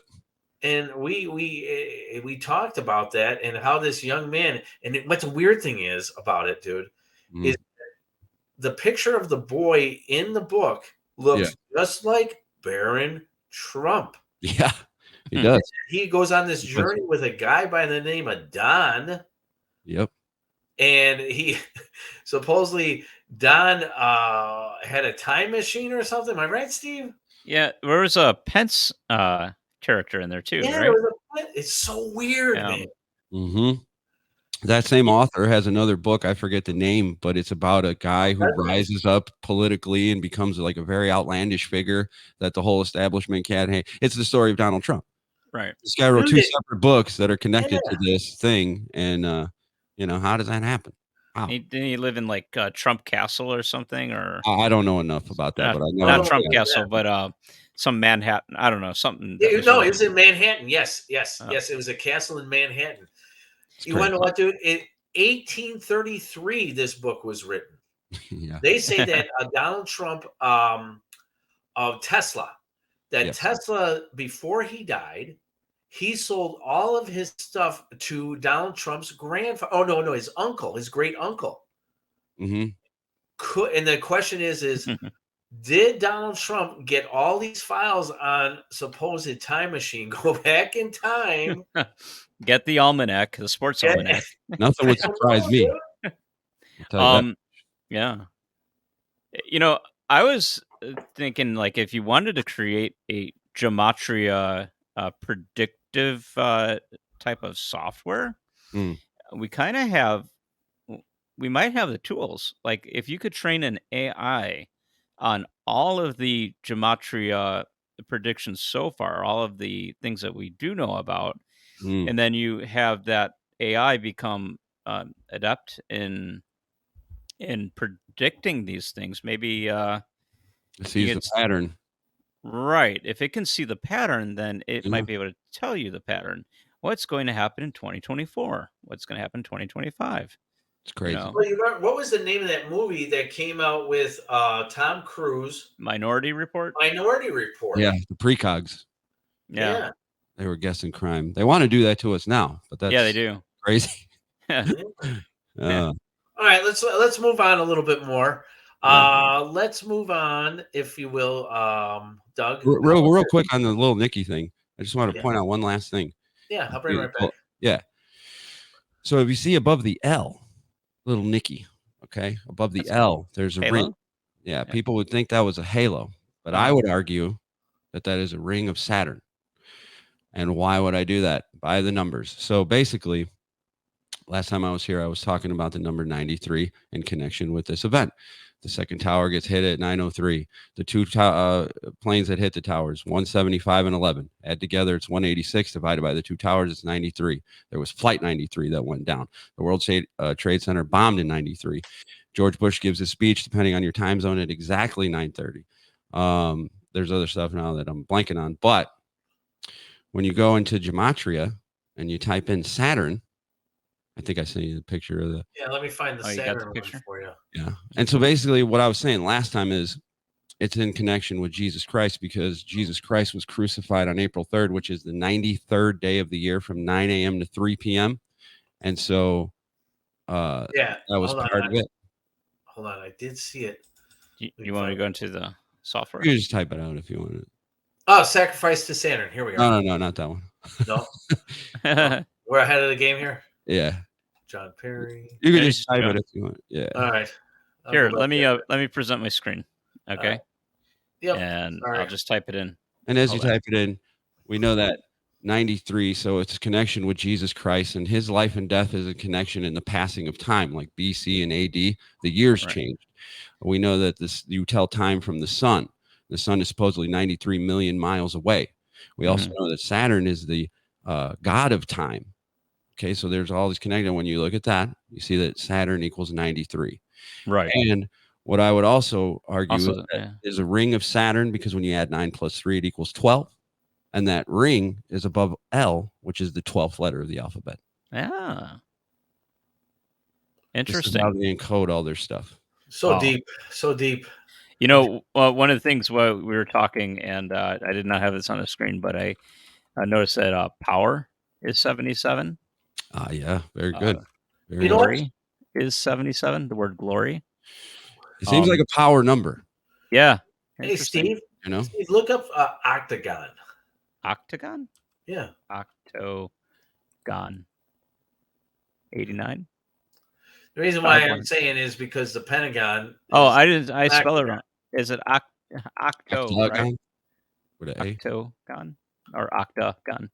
Is it a I went to Chicago Public School. It's with an A. Can you tell? OCTAGON. OCTA, yeah. Octagon. Yeah. 75, 30, 114, 33. There's that 114. Oh, yeah. I just wanted to see. It's going to come up later. Okay. He'll come up sometime, right? Oh, yeah. Hey, hold on. I want to see Baron Trump. Baron Cash Trump. is 77. Oh, Cash is 77, yeah. Look up Baron Trump. Baron Trump. Baron Trump. Am I spelling his first name correctly? B-A-R-O-N? Yeah. It's BARR. B-A-R-R? Yeah. Oh. O-N. 69. There's your 141 or 14. Oh, yeah, there's your 141. 69. Another Jesuit order equals 69. So, isn't that like a Pisces thing too? Like two fish? Yeah, there's cult stuff going on with that number. The balance yin yang. Oh, we could dive down a rabbit hole with this. All right, so let's move on. You'd be here all day. Let's move on. Okay, welcome to my life. I know, Don't man. dive down a rabbit hole. If I was living with you, I'd probably have to kill you. Yeah. Don't dive down the rabbit hole at 69. I've calmed down. It was a lot at first, admittedly, for the misses. So we saw that Saturn, right? We were looking at Saturn. Yeah. 93. Yeah. Yeah. Saturn equals 93. Yes. Okay. Any other things we want to look at the gematria calendar or calculator about? Not just yet. I Okay. think I'm ready to go with the next one because when we did this, you said you wanted to touch on the Pentagon and stuff like that, and then you asked what I had if I had something, and I got a little topic I wanted to get into. Okay. So, the death of Matthew Perry. Yeah. Right. Okay. So the death of Matthew Perry. Now I do gematrias, all the time. Right. But then after a while, it just becomes too much and I got to shut it down. I don't want to touch numbers. I don't want to do anything. I shut my brain off and I watch trash reality TV. By the way, if you have Prime Video, I highly recommend Geordie Shore. If you want to see 8 idiots just get drunk and be stupid, it's hilarious. Okay. So that's what I'm watching. And then Matthew Perry dies. And I was like, I didn't even want to get into it or look into it. And then it just so happens that all this creepy stuff is connected to it. And the thing you just had, if you could pull that up, that was, so there's a creature called Doja Cat. Okay. And this person is a rapper, I guess. And she has this song called Demons. Okay. And on September 1st, which was clearly before Matthew Perry's death, which was October 28th, on September 1st of 2023, she deleted her TikTok and put this on there, Demons. And for those on the listening, she's sitting on a red couch in front of the fountain, and the font and she's dressed as a demon. Okay. And the font is written in the style of the show Friends. Right. For no reason, because so I imagine her target audience is younger people. They don't care about Friends. That's the picture from Friends, right? Is that yeah, that's like scene? the intro. The intro. They were dancing around in the fountain, having a good old time. Right. Just splashing about. And for some reason, out of nowhere, she just decides, oh, I will make this the cover of my a post. She made it a post on TikTok, deleting all other posts, and just has this thing alluding to the show Friends, but written as Demons. And now there's talk about how like there would be dots in between the letters. And one of the dots behind the D is missing. They're saying that would be Matthew Perry, who would go on to die. Wow. So there's a lot of weird stuff. But my point is really, though, like what young person really gives a crap about the show Friends? That was a 90s thing. That was a 90s thing. That's her target audience is younger kids, But this is the thing with like a lot of media, right? Like there a lot of people who do albums for artists and stuff, they don't really do their social media posts. It's done by like a marketing person. Exactly. Right. So somebody above said, hey, do this. This is what you're doing now. Exactly. Do this exactly. No thing between the D and the E, And by the way, just We don't even have to look it up, but I'm telling you, Doja Cat equals 54, Jesuit order equals 54. Matthew Perry would die at 54 years old. 5 and 4 is 9. Come back to that number again. Yep. Yeah. You know what? One thing I want to point out is they have the name demons there.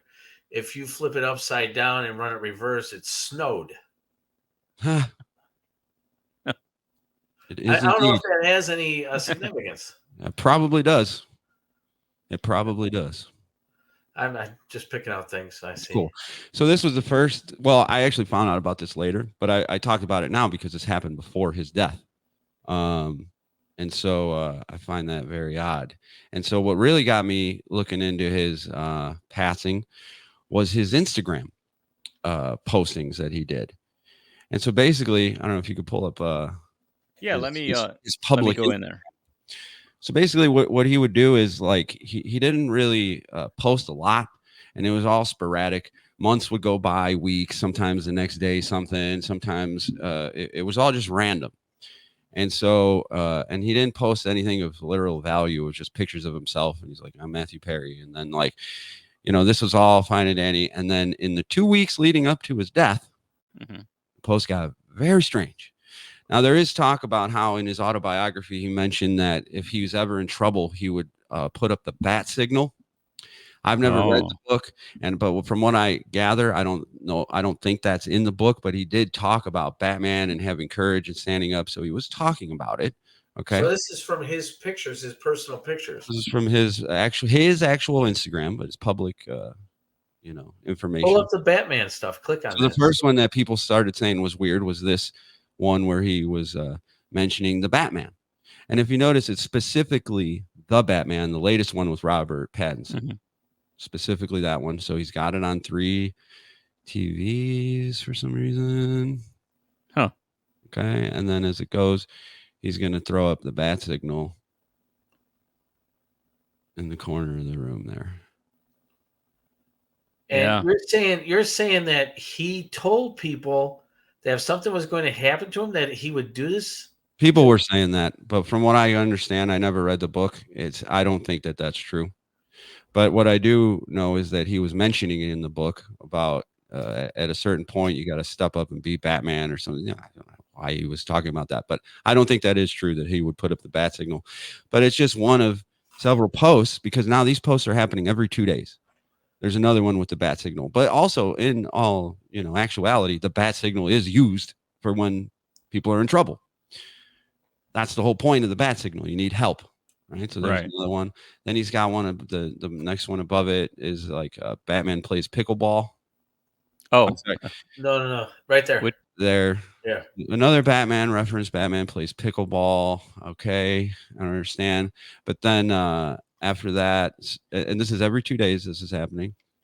The next one is very strange as well. We click that one. Yeah, the one right there. Now this one just has a hand come in and drop 3 cranberries on a table. Okay. What's this all about? So he drops 3 cranberries and people are already like, well, the Cranberries lead singer, she also drowned, which she did. Oh, yeah. Shallow water in her tub, I believe. And not only that, but if you look at cranberries, they 90% of them are harvested through a process called wet harvesting. They're drowned in water, basically, 18 inches of water. He would go on to drown. Right. Now, so is that how random post. All right. So how he died, he drowned, but was it from a misguided drug overdose? Yeah. Later on they said, I believe it was like ketamine or something like that. But that happened way later.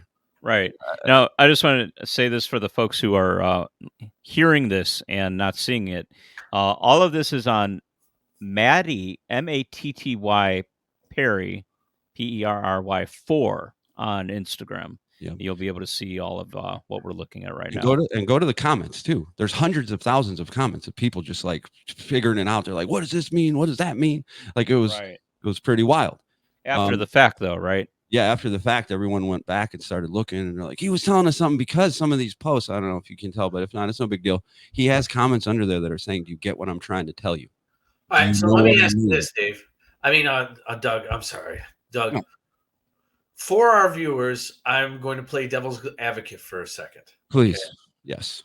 And because I want to know is that what is the significance of someone like a Matthew Perry's death? What was he going to do? Was he supposed to tell something?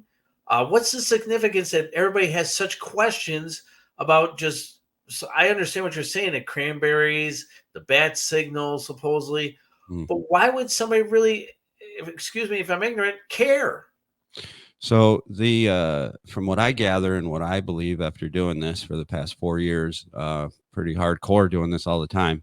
Yeah. There's people who are who want to be part of that life. Oh yeah, I'll finish this thought. There's people who want to be part of that life, and they will. Some people say sell their soul to be to achieve this fame and glory, and usually with that comes someone's got to die, a blood sacrifice. Okay. And on top of that, there are people who are born into this. They're bloodlines, and those people are already exposed to whatever this dark evil that is running things. And basically, when you're born into the bloodline, your number is going to come up, and it's going to be a ritual to it. All right, so that's from what I gather. All right, let's just say This is someone no like different. a Matthew Perry. We're just saying hypothetically here, okay? Yep. That somewhere in his life he may have made a deal with something. And part of the deal is he knew when the time was going to be up. And he put out, as you will with the cranberries, a breadcrumb thing for people to slowly start to figure out the evidence behind something. This is one of the rare cases. I actually got really creeped out looking at this. This is one of the rare cases I've seen where it actually looks like he knew he was going to die. And he was putting all these posts up every 2 days as part of this ritual. Now, was he doing it? Or would somebody take over his Instagram and they were doing it? Either way, it's creepy as hell. Now, did they say it was suicide? No, it's accidental drowning. It was an accidental drowning. So to finish out the reel, there's the pumpkin one with the bat signal. I really don't understand it. From everything I look at, I don't understand the significance. Pumpkin and jack-o'-lantern, they don't numerically add up to anything. When did he die? Like died right on around October 28th. 2023. And So all right, he died around October 20. All right, he died around October 28th. When was this picture put up? Well, I'm not sure about this one, but to me the significant date is the last one. And he's the one who put this up? It's his personal Instagram account. All right, I just want to make sure. Yep. All right. So the second to last one is important. Now this one is just of the moon. Right. And literally the caption underneath is like, do you get what I'm trying to tell you? Now, if you look at the date, October 28th, 2023, there was a full moon that day, 6 minutes after he died. And so that was just the moon. And then if you go to the last one, and this last one was October 23rd, it's him in the hot tub with the moon above him. And I don't know if that was the hot tub where they found him dead, but he died in a hot tub. Yeah. And that's the last Instagram post he Hold made. on. And that was October 23rd. All right, stop right there. Stop right there. Do not get off that. That's a picture from his hot tub. Yeah. I mean, that's what it looks like. What he wrote is kind of creepy. Oh, so warm water swirling around makes you feel so good. ? Well, here's I'm Matt Man. Mm-hmm. Here's my question: is now that hot tub over to the right of it, as we're looking out into the city, is that snow? I'm not sure because he lived in L.A. No, pretty sure there's no snow. It could be. I don't know. I don't know. But so this is where it gets weird again. Okay. His last Instagram post, October 23rd. It's this one here in a hot tub with a moon above him. He would be found dead in a hot tub on the day of the full moon. So what I found out is, okay, from October 23rd to his death, October 28th, that's a span of 6 days. And then when you look at his time of death was 4:17. And then the time of the full moon was 4:23. That's 6 minutes later. So I go, son of a gun. Could you go to the gematria calculator, Steve? Yeah. If you could just type in Saturn worship. Saturn worship. Worship. It equals 66. So he died, and there are mainstream articles written about his creepy Instagram post. It was a major story connected to his death, but also there was a full moon that night. So 6 days after his last post and 6 minutes after was the full moon, and Saturn worship equals 66. Could you go back to the Instagram reel? Yeah. Because a lot of people think that the weird post started with the Batman post. Uh-huh. But something caught my eye because I know gematria. It was the post before that, and he's standing with his father. That one there, yeah.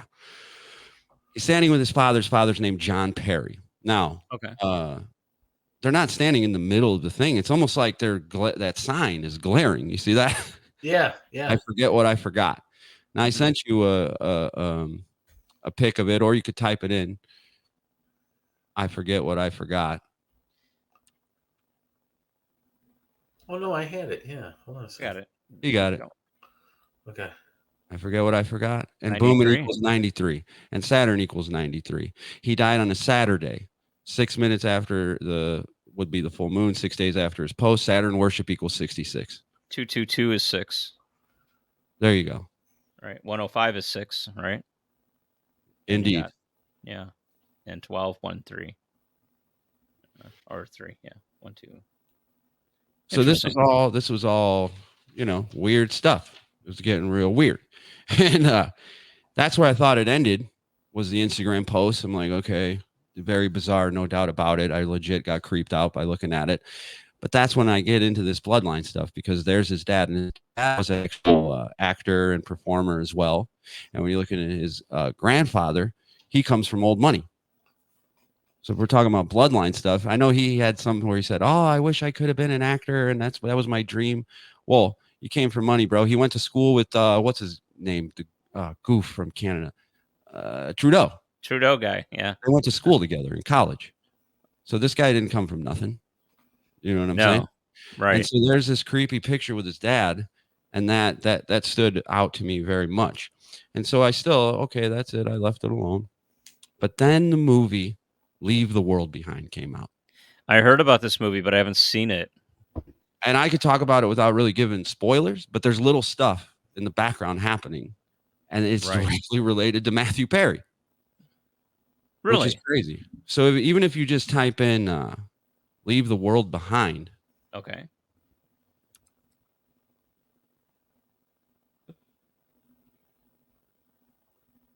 It equals 93. He would die on a Saturday. Saturn equals 93. There's a picture being painted here. Okay. Not only that, but it also equals 96. We're going to need to remember that number. But the lead star is Julia Roberts. And Julia Roberts and Matthew Perry used to date. In fact, she was on an episode of Friends. It was called The One After the Super Bowl. And from the episode air date on that, I don't remember it offhand, it's 333 weeks. He died 333 weeks after she was on Friends. They used to date. Now she's the star of this movie, Julia Roberts. Her birth date is October 28th. So she turned 56 the day he died.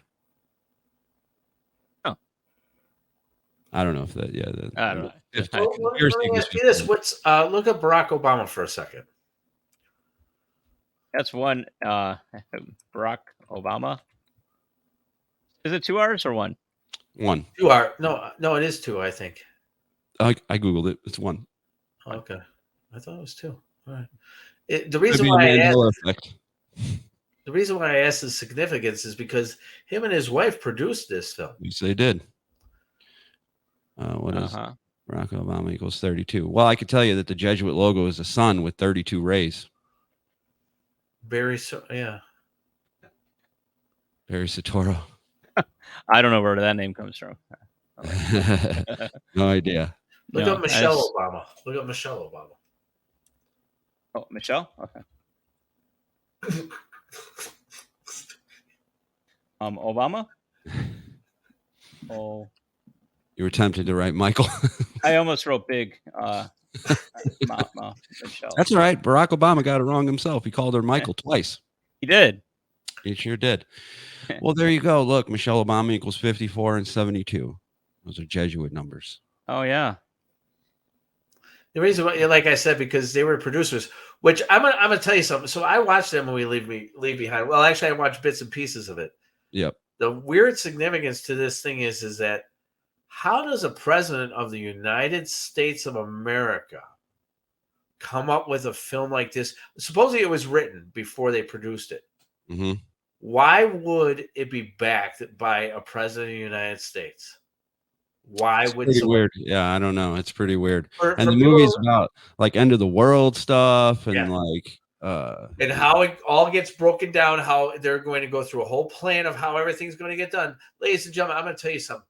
Watch this movie because the question has to be asked, why is it that a president of the United States of America would produce a film like this? Right. mhm, It's mind-boggling. Well, it really is. I think the story around that is that he was a fan of the book or some or Sure. the author of the Sure. book, but There's always a story. Come on Yeah, now, no. There's man. always I a can story in be a there. fan of a lot of books. Yeah. But If you can't notice point too, that one out. there's a part in the movie where there's two kids. They play brother and sister. One kid's wearing an Obey shirt, and the other kid is wearing a NASA shirt. right, And right. they stand by each other. It says Obey NASA. Uh-huh. Come on, guys, really. Oh, let's just for fun. Obey. NASA. What is that? 82, 28, 134. I mean, I know 28 and 44 equal kill, but Oh. you know. So what else was crazy? Okay, so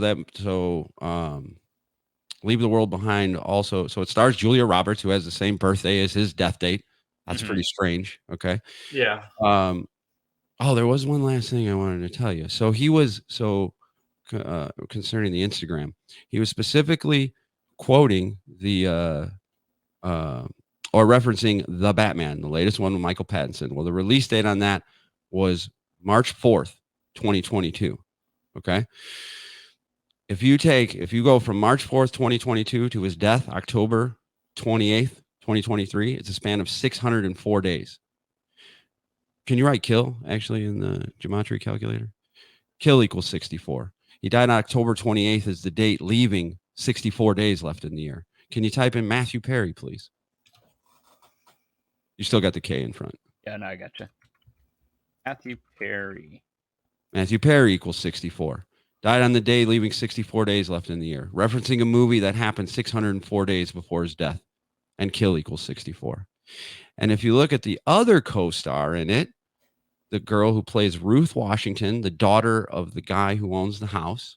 Mm-hmm. What is her name? Her name is Myhala. I'm going to spell it for you because I don't want to. Actually, Google it. Can you Google it? Yeah, let me look it up real quick here. Myhala. Myhala. H-A-L, this one? Yep. And Harold, yeah. So if you look at her birth date, not only does Julia Roberts' birth date connect with Matthew Perry's death, her birth date is, what is that, April 6th? Where do you see that? To the right of where it says. Oh, yeah, okay. Sorry, I got to... April 6th. Or you could say the 6th of April, like 6/4. Right. Do you have the wiki for her? Her height is 5'1". That adds up to 6. Go to her wiki. Can you go open her Wikipedia page? Because I found something else weird on her. All right. Where does it say her birth date is there? Where is I can't see this degree. Born It says 1995 actually. It says 1995 or 1996. They don't know the girl's age. And I know people could be like, wow, Wikipedia. No, trust me. Trust me when I tell you. Wikipedia is the arm of information that they want you to know. Okay? Right. Wikipedia, it does its little ads where they're like, we need $2. You ain't going nowhere. You paint every official narrative. Okay? Mm-hmm. Somehow Wikipedia doesn't know this girl's birth date. I've never seen that before. And then you figure like, well, where was she born? In some country San Jose, California. Why is her birth? Why don't they know her birth date? But when you go back and look on the main page, it'll tell you it was April 6th, like 6/4. I would argue that that's the made up birth date to fit the ritual. If you could pull up her, if you could pull her up again, if you go back to her. Yeah. And then 96 tattoo. Oh, 96 tattoo. Oh, yeah. You had a picture of that. If you got it, yeah, that's cool too. Okay. Oh, 96. Yeah. So she's got a tattoo of 96 on her tattoo on of her 96. shoulder. And if you recall, left shoulder. Right. Leave the World Behind also equals 96. Now, here's some other weird stuff. The lead singer of the Cranberries was born on September 6th. Matthew Perry's grandfather died at 96 years old. I also know that when you write out Satanism, it equals 96. And here is this girl with the 96 on her arm, or her shoulder, rather. So that's some weird stuff. And then on top of it, there's a part in the movie where at first, I don't know if you have these pictures, Neil, if they made it. There was 2 TV screens with channel 114. This is the last photo I have. Let me. Oh, yeah. When you write out her full name, there you go. Mahala Jael Harold. It equals 93. Right. So now her name has a 93 in it, and her body has the 96. It's absurd. What is the photo you're looking for?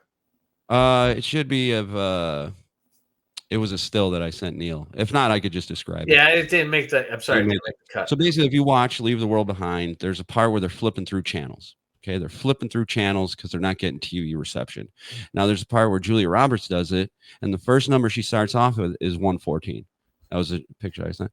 So then, and she flips through three channels, 114, 116. I'm not sure with that number, but then she flips to 122. Satanism equals 122. But then it shows her character, Mahala, and her father in the basement, and they start flipping through channels. They stop on channel 114, cuts back to them, and then cuts to them and shows 114 prominently on the screen. Do you have the pictures of the things that equal 114, Neil? I thought you were pulling them up actually earlier. Hold on a second. I might. Here, let me see what I got right here. You pull up Friends was one of them. Hold on 1 second. I forgot what I forgot. Sacrifice to Saturn. John Perry. Okay. So there you go. Friends equals 114. This is prominently shown in the movie twice. They're on channel 114. Friends equals 114. You can go to the right because you were showing them. I should have just said when you're Friends happens to equal 114. John Perry, the next one. I'm curious about so Matthew Perry, right? Mm-hmm. You say you want John Perry though. Oh, John Perry. Is that John Perry, sorry. Okay. Yeah. So John Perry equals 114. Friends equals 114. He died 10 weeks from his August 9th birthday to his death. When you write out 10 weeks, it equals 114. But the big one, and you already showed it, but Sacrifice to Saturn equals 114. And here's the thing. I'm going to have a gematria episode coming out on my pod. And yep, there it is. Sacrifice to Saturn equals 114. And there it is, 114 on the screen, and all these 93s connected with his dad and all that stuff. His dad's name equals 114. The show Friends is a running theme throughout that movie. Again, it is. The little girl is watching it for no reason. Why do these kids all of a sudden love Friends now? Because Matthew Perry was about to die. Because technically it came out after his death, but they started making it before his death. What was the day that came out? Dude, this is another weird thing. There's 3 different dates now. When I first was looking at this, there was one date. It was November 22nd, 2023. And why that date stood out is because that's JFK's date. And in gematria, when you write out JFK, it equals 54. Like Matthew Perry would die at 54. Right. When was he died on October 28th? Yeah. 2023. Yep. And then the end date is this, I see how that goes. This does a comparison, count days. That's what I want to do, right? Yeah. When did the Leave the World Behind come out? Came out November 22nd, 2023. So November. Hold on now. Here, let me. Leave the World Behind had its world premiere at the AFI Fest on October 25th, 2023. It was released in select theaters on November 22nd, 2023. So this thing came out before he died on the 25th? Right.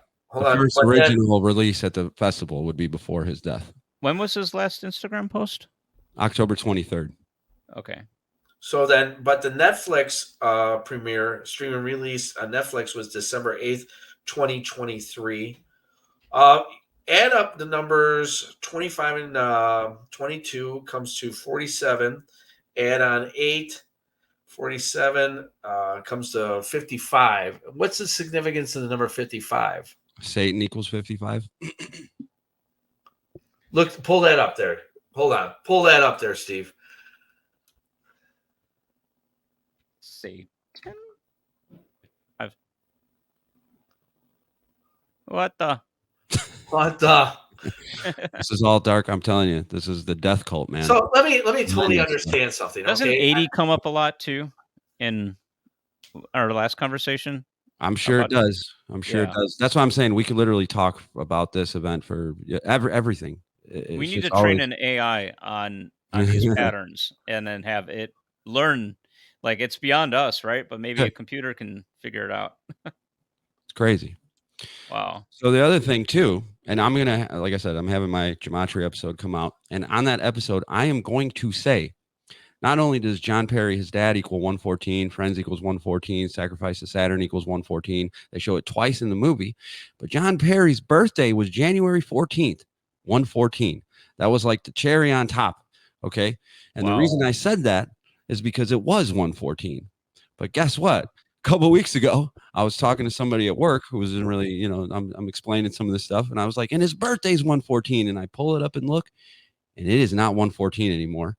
His birthday is January 4th. Now, here's the thing. The mainstream media will tell you 100 news stories.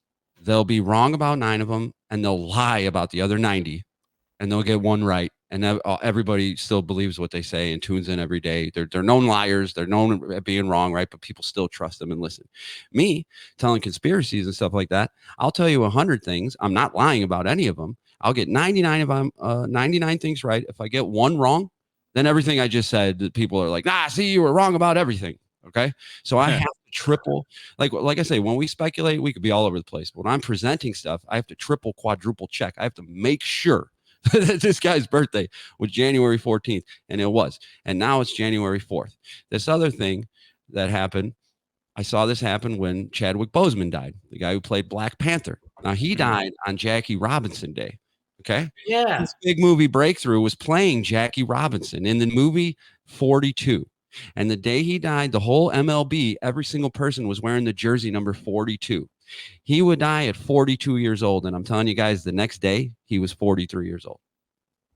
You know, it's interesting. He lived one more day. This page changed according to the Wayback Machine. There was a change on October 29th. Bro. On the John Perry Wikipedia.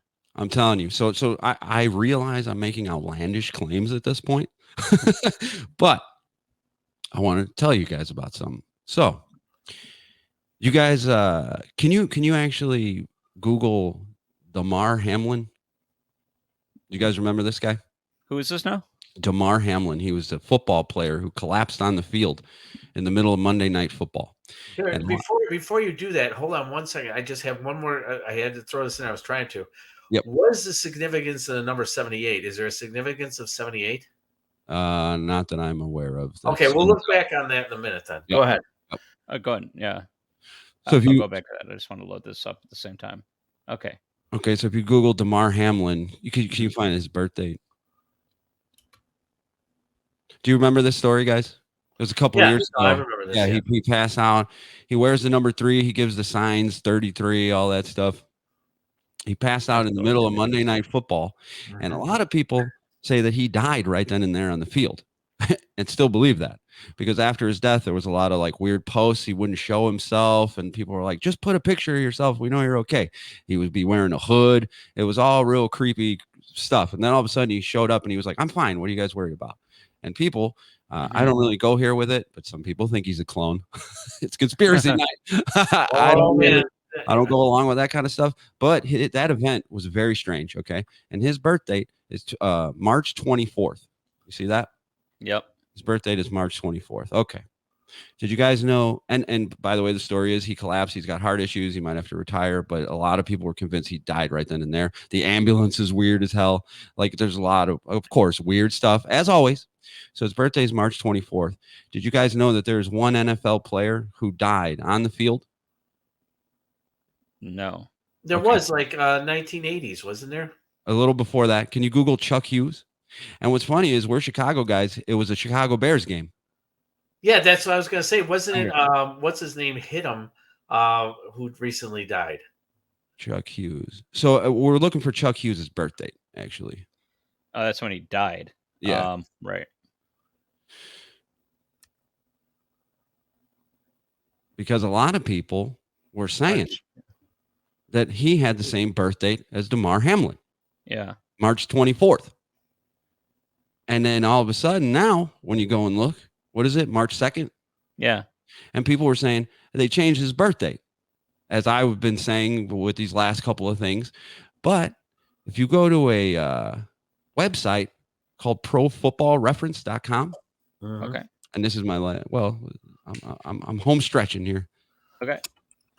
So profootballreference.com, which is basically a football encyclopedia where they're very detailed. Can you type in Chuck Hughes? They're very detailed about all of football information and everything that goes with it. There it is. Can you see what his birthday says? March 24th. Oh, wow. March 24th.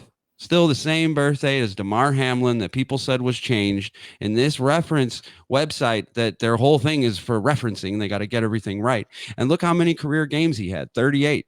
That's the death number. The guy who died on the field has the same birth date as a guy who also collapsed on the field and many people say died. And now we can look at there was a change. Or maybe, maybe So that's you're saying that they changed John Terry's birthday. Yeah, and they both did the same amount of games.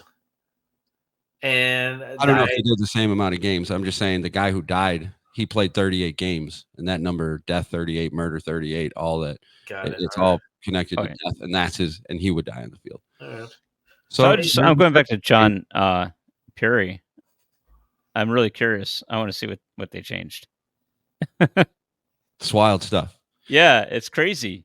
And there's two final when you're done here. There's two final gematria things I would ask you to look up, and then that will be my presentation. Okay, go ahead. I'll check this out later. Okay, so if you go to gematria, can you type in Chuck Hughes? Chuck Hughes.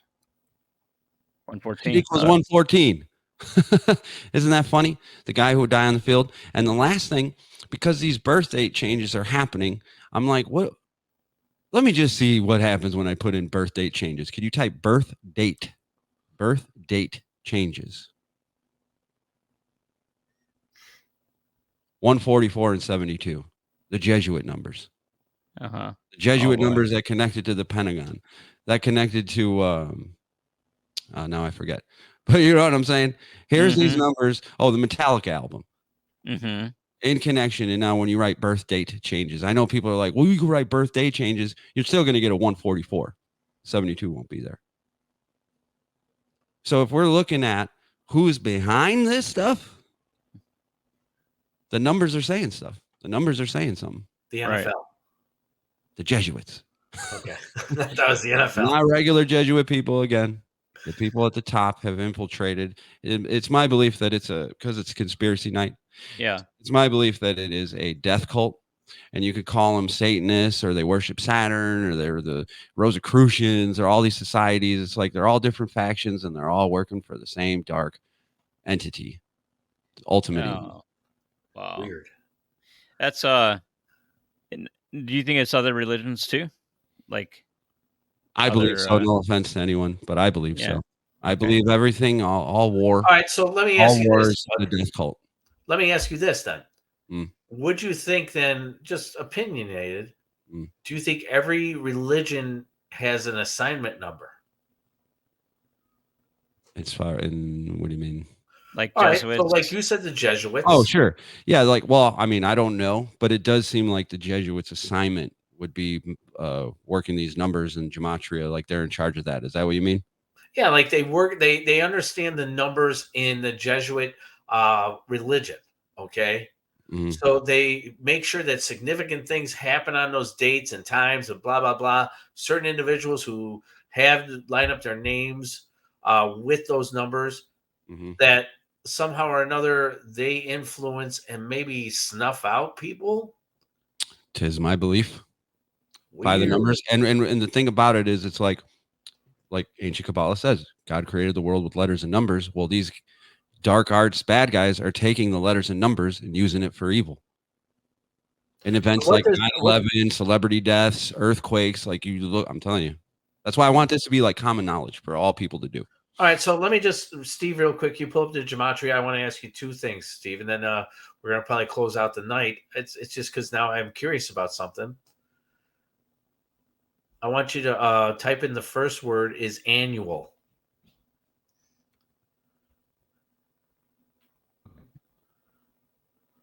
$63. 63. I mean, if you thought about it, I mean, if we dive down it, 636. Actually, all those go to 9. Well, I could tell you that 63 is 9. 63 and 36, demonic equals 63 and 36. There you have the 36 for your 666, but also the 18 number. That's 6 plus 6 plus 6 equals 18. Taylor Swift, born on the date, leaving 18 days left in the year. Just throwing that out there. Right. All right. One last thing. Horoscope. Annual horoscope or horoscope? No, just horoscope. 114. 114. Uh-oh. Interesting. No Neil. givens. Yeah. No. So it's like we got to really think of like they always talk about how this ancient knowledge, like those people were more primitive, they didn't know anything, blah, blah, blah, blah. But when you just really break it down, it's like they name everything and do everything after these ancient gods. The moon mission was called Apollo, right? The days of the week are all named after ancient gods. Saturday being Saturn. Matthew Perry would die on a Saturday with all this Saturn worship and Saturn sacrifice stuff connected to his death. Hold on. Oh, Anything significant here? Yeah. Can you tell us our future? 112. The Jesuits operate in 112 nations. Oh man, we're screwed.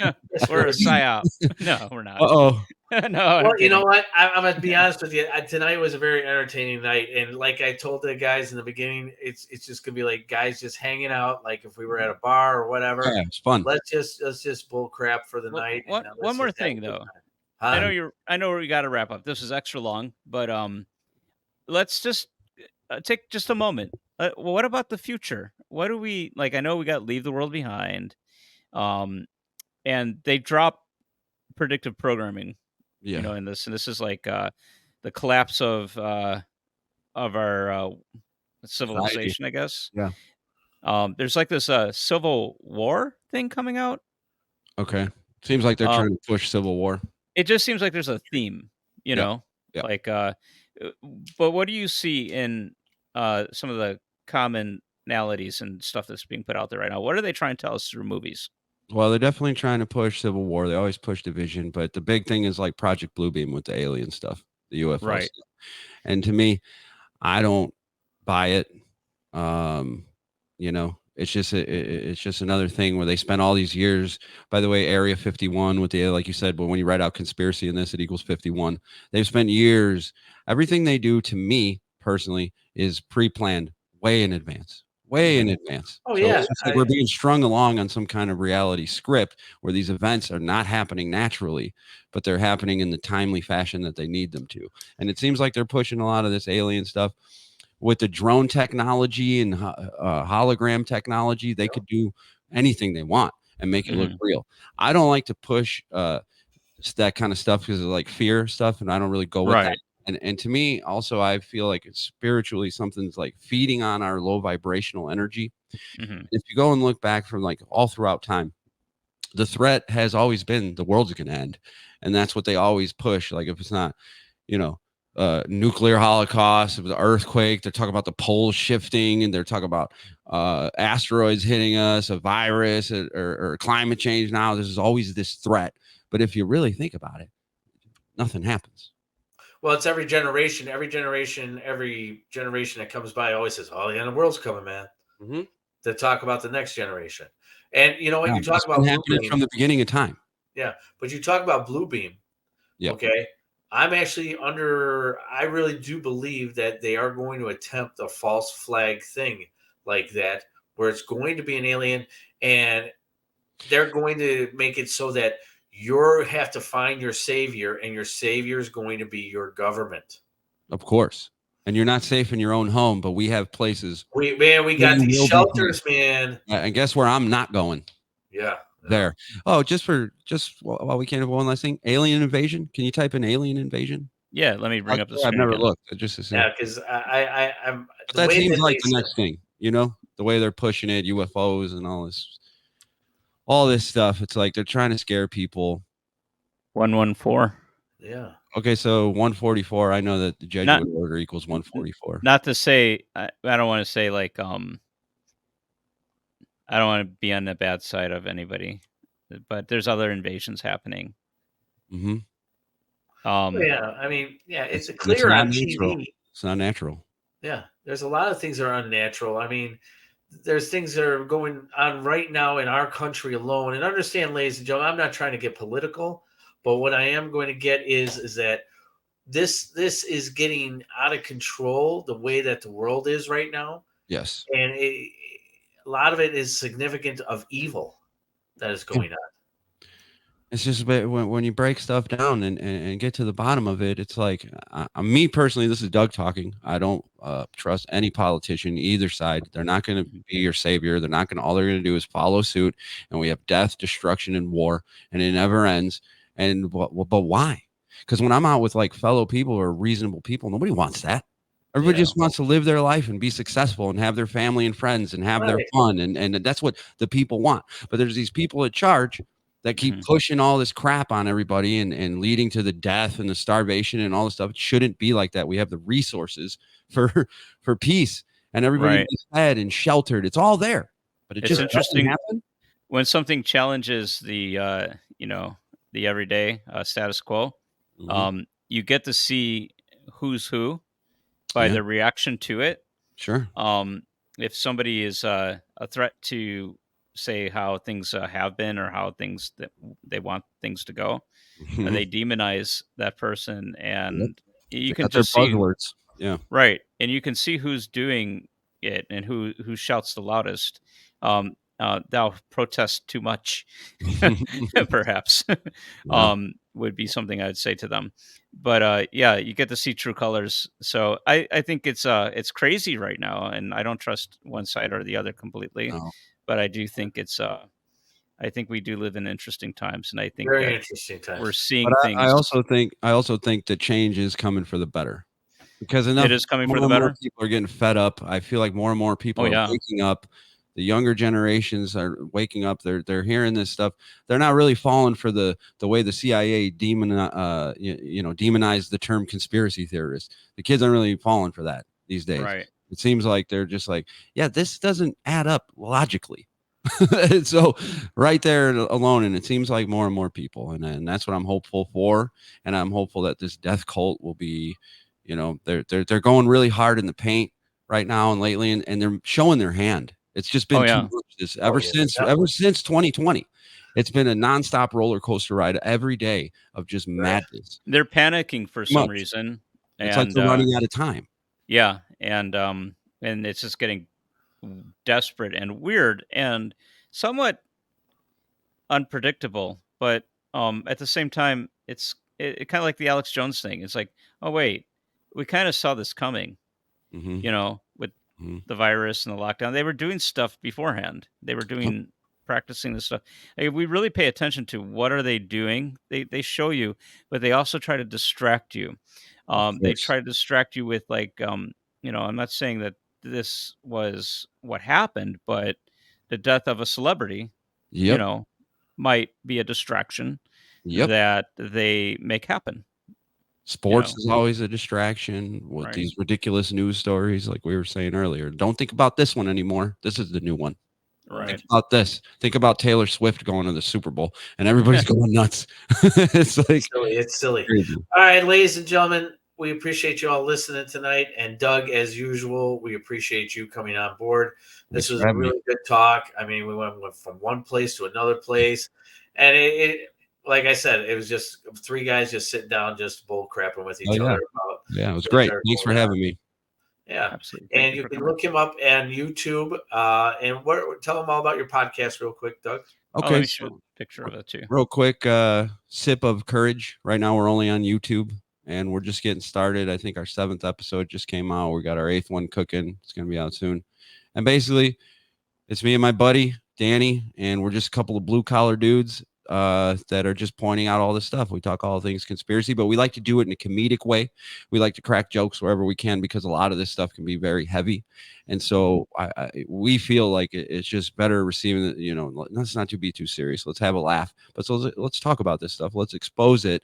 Obviously, some subjects are more heavier than others, but we're really just a couple regular dudes pointing out things that should be obvious to everyone, and we're trying to have a laugh as we go.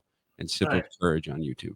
All right, Doug. Once again, thank you very much for coming on. Steve, you got anything to say goodbye to everybody?